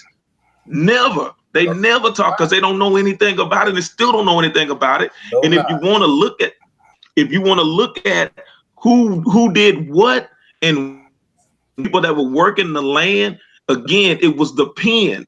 It wasn't the sword, it wasn't the gun, it was the pen, because we were already working that land. You look at Tobacco Road. Now here's an example for those that say, oh yeah, we came from off Africa, and this Tobacco Road. Okay, we all know tobacco grows over here in the Americas. It is real strong in the Carolinas and the southern part of what we call Virginia. That is strong there. How are you going to bring somebody from Africa who does not know the land? They don't know anything about the type of soil. They don't know how to make it grow. So if I'm an investor, why would I get somebody from a land halfway across the world that knows nothing about the land, but my livelihood depends on that crop? Just like down in Louisiana area, it's sugar. They don't know anything about that. So what do they know about sugar? And the one crop that they don't even want to talk about, that was the number one crop in the Americas, if not number two. Cotton. It was close to number one, was hemp. Oh yeah. They don't over there. So they totally wrote that out of the history books. Because everything that was just done, not even the smoking part, but the fact that our clothes were made out of hemp. That wasn't anything dealing with anything with Europeans, because then you got to look at the Dust Bowl that took place in the 1930s. When they finally took over after what happened in Oklahoma, which you have the college team Oklahoma Sooners named after, because that was the land that they were supposed to be reserved for us, and they left it alone. So that land, and they came, and they didn't know how to till the soil. They didn't know anything about anything, and nothing could grow. So then you have the big Dust Bowl of the 1930s. When we start really looking at history, it tells you without a shadow of a doubt that it was us that was working the land, because even Whitey Ford couldn't work the land. They didn't know what they were doing. They needed us to survive. Someone had put it in the chat before. It was the French. They dealt with the fur trade, but as far as how to eat, it's been us since they came with the pilgrims. That was us. The like I say, the cornbread, the squash, everything else that you see on there with greens, beans, potatoes, and all that. That's us. Even the fact of dealing with the Irish would not have to survive if the Choctaw had not sent them potatoes. So your Irish potatoes are actually Choctaw potatoes. I know I've been rambling on. I know the hour's getting late. I appreciate you, brother, because I know y'all on the. I know brother at least A1, where everyone else is. I know, brother, and I don't know if you're on the Eastern time zone part of Tennessee, or if you're in the Central. But Yeah, I'm in I the Eastern. appreciate you, brother. I'm sorry for. Yes, sir. Nah, that's wonderful, my brother. I definitely appreciate the bill, man. Definitely always appreciate you, man. When we get on, get the bills, brother Medicine, man. Definitely, man. Definitely appreciate y'all brothers coming through. And like y'all know how to get in touch with me, man. Anytime you For more than sure. welcome to come through. Anytime you want, Medicine Man, hit me up anytime Oh yeah. or whatever. Whenever he get time to hit me up, you know what I'm saying? And ask me, do you want to come through? You got something to talk about? I ain't got no problem anytime, brother. Same thing What's for you, up? James Flame. You know what I'm saying? Definitely, man. I ain't speak to Chief Holiday. I gotta get in touch with Chief Holiday. Been a minute. But yeah, man, you want to tell these brothers before we get out of here? Just let everybody know where y'all channels at and everything. I mean, did you start one up, James Flame?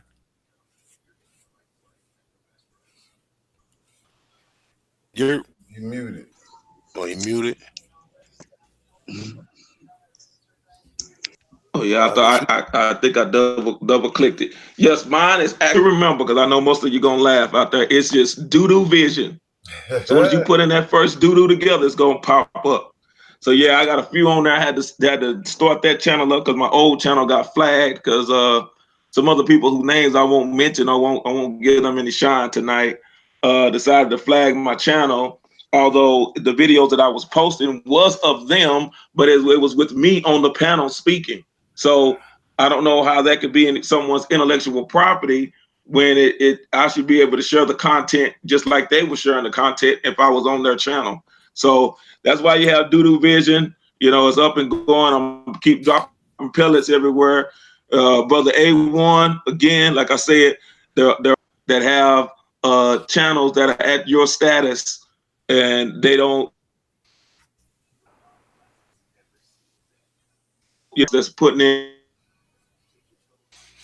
I think you're breaking up, my brother. in You're why you breaking keep up. going. Why the canvas, man. I told you I was gonna make a trip up there to the Northeast Cape, man, to keep going. But I'm glad you're doing all right, man, and I'm glad that you're back, brother AP. You're my brother from another mother. Man, there's nothing in the world that I wouldn't do for you, brother. Medicine Man, it's my first time ever getting able to build with you, man. I enjoy your Yes, sir. program, everything that you're doing. Again, that's that Doodoo Vision. I'm gonna yield the mic. I'm still gonna be bubbling over, so I'll be up for the rest of the night. I appreciate you, gentlemen. And those in the chat, everyone in the chat. If I start naming names, I'm gonna leave so that I know brothers and sisters that we build with in the back chat. I know you're in there, and I appreciate you all as well. I yield the mic. No doubt, man. Thank you for coming through, brother. You can go ahead, Medicine Man. Oh, okay, okay. Well, yeah. Much love to the chat and the panel. Appreciate you guys for having me on again. I got a channel, of course. Some of you may be aware of it, but check me out, Medicine Man. So the little logo, if you see it right there, that's my grandfather. So that'll be what you'll be looking for. And just dropped a couple of videos that I think will be of interest to a lot of people. You can check out the conquest of Anahuac, and that's going into the Mongol conquest, the Mongol Tartar conquest of what is now Mexico, and how the origins of how it became Mexico and whatnot. Now, I just dropped another one called "We the People." So basically breaking down the differences between us so-called Negroes and the true real African. We have two distinctive phenotypes.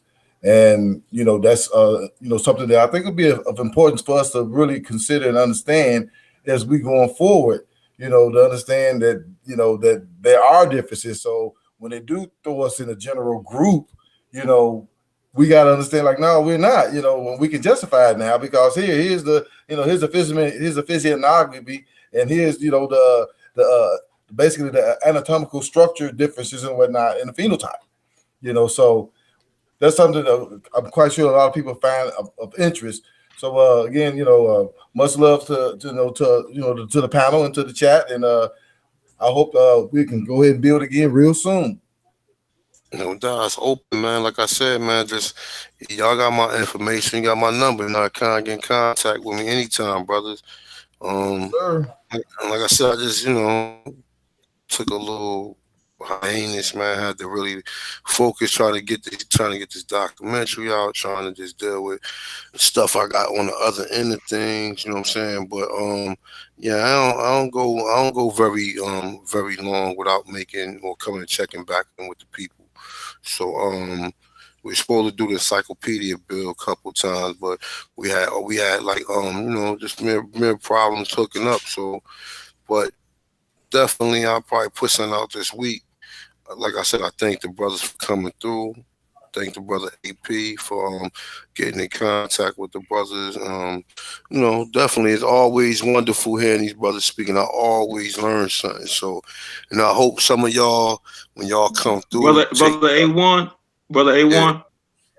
A1, brother A1. Before you close out, I don't mean to step on you, brother, but if you could for us promote your document, we can contribute to making this happen Yeah. before you close out, brother.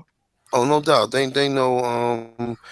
If you go in the description, you'll see the link. You'll see the link for my PayPal account, as well as my T-shirt spring link. I mean my T-shirt spring link is in the what's name too.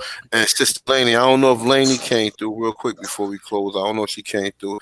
I did just find your email from a Yahoo account that I had. I don't know what made me check through it, but something just made me check it. And the first email I seen was yours, and it was. I think the date of it was the 12th of December the 8th or something around that time. So I got the link, I saved it and everything. I went to the T-shirt spring, and I actually got it pulled up. So I get off the phone, I'm gonna go ahead and make that transaction and get that sent out right to you. So Yeah, I just want to say one more thing before you close out too. Appreciate you coming through A1, allowing your platform. Uh, Peace to the brothers, Medicine Man and Brother James for coming through and giving just a little bit of the knowledge that they got and giving the people a nice treat. Hopefully they had their pens and paper out. Hopefully they enjoyed the conversation in this Aboriginal bill. And you know, gratitude and blessings to you guys and you in the chat. Make sure y'all hit that like button. Make sure y'all go subscribe to the Brother Aboriginal channel. So peace. Yeah, and y'all already know the documentary Culture Freedom, Hitting Cultures of America, Black Indians. And like I said, you want to support me, link in the description. Like I said, once again, thank the brother James coming through, brother Medicine Man, brother AP. Shout out to everybody in the chat. Um, yeah, and definitely thank everybody for coming through. Um, I'm definitely happy here. People definitely was interested and they was wondering what was up with me. But y'all got my email, and most of the time I try to answer to my email. I know a lot of times I've been having difficulties calling people at this point in time because time is of the essence. But like I said, you can always email me and I'll reach back out to you guys. So with that being said, man, we out of here. Thank y'all brothers for coming through again. And it's been Sunday Bill, man. Peace. Peace out.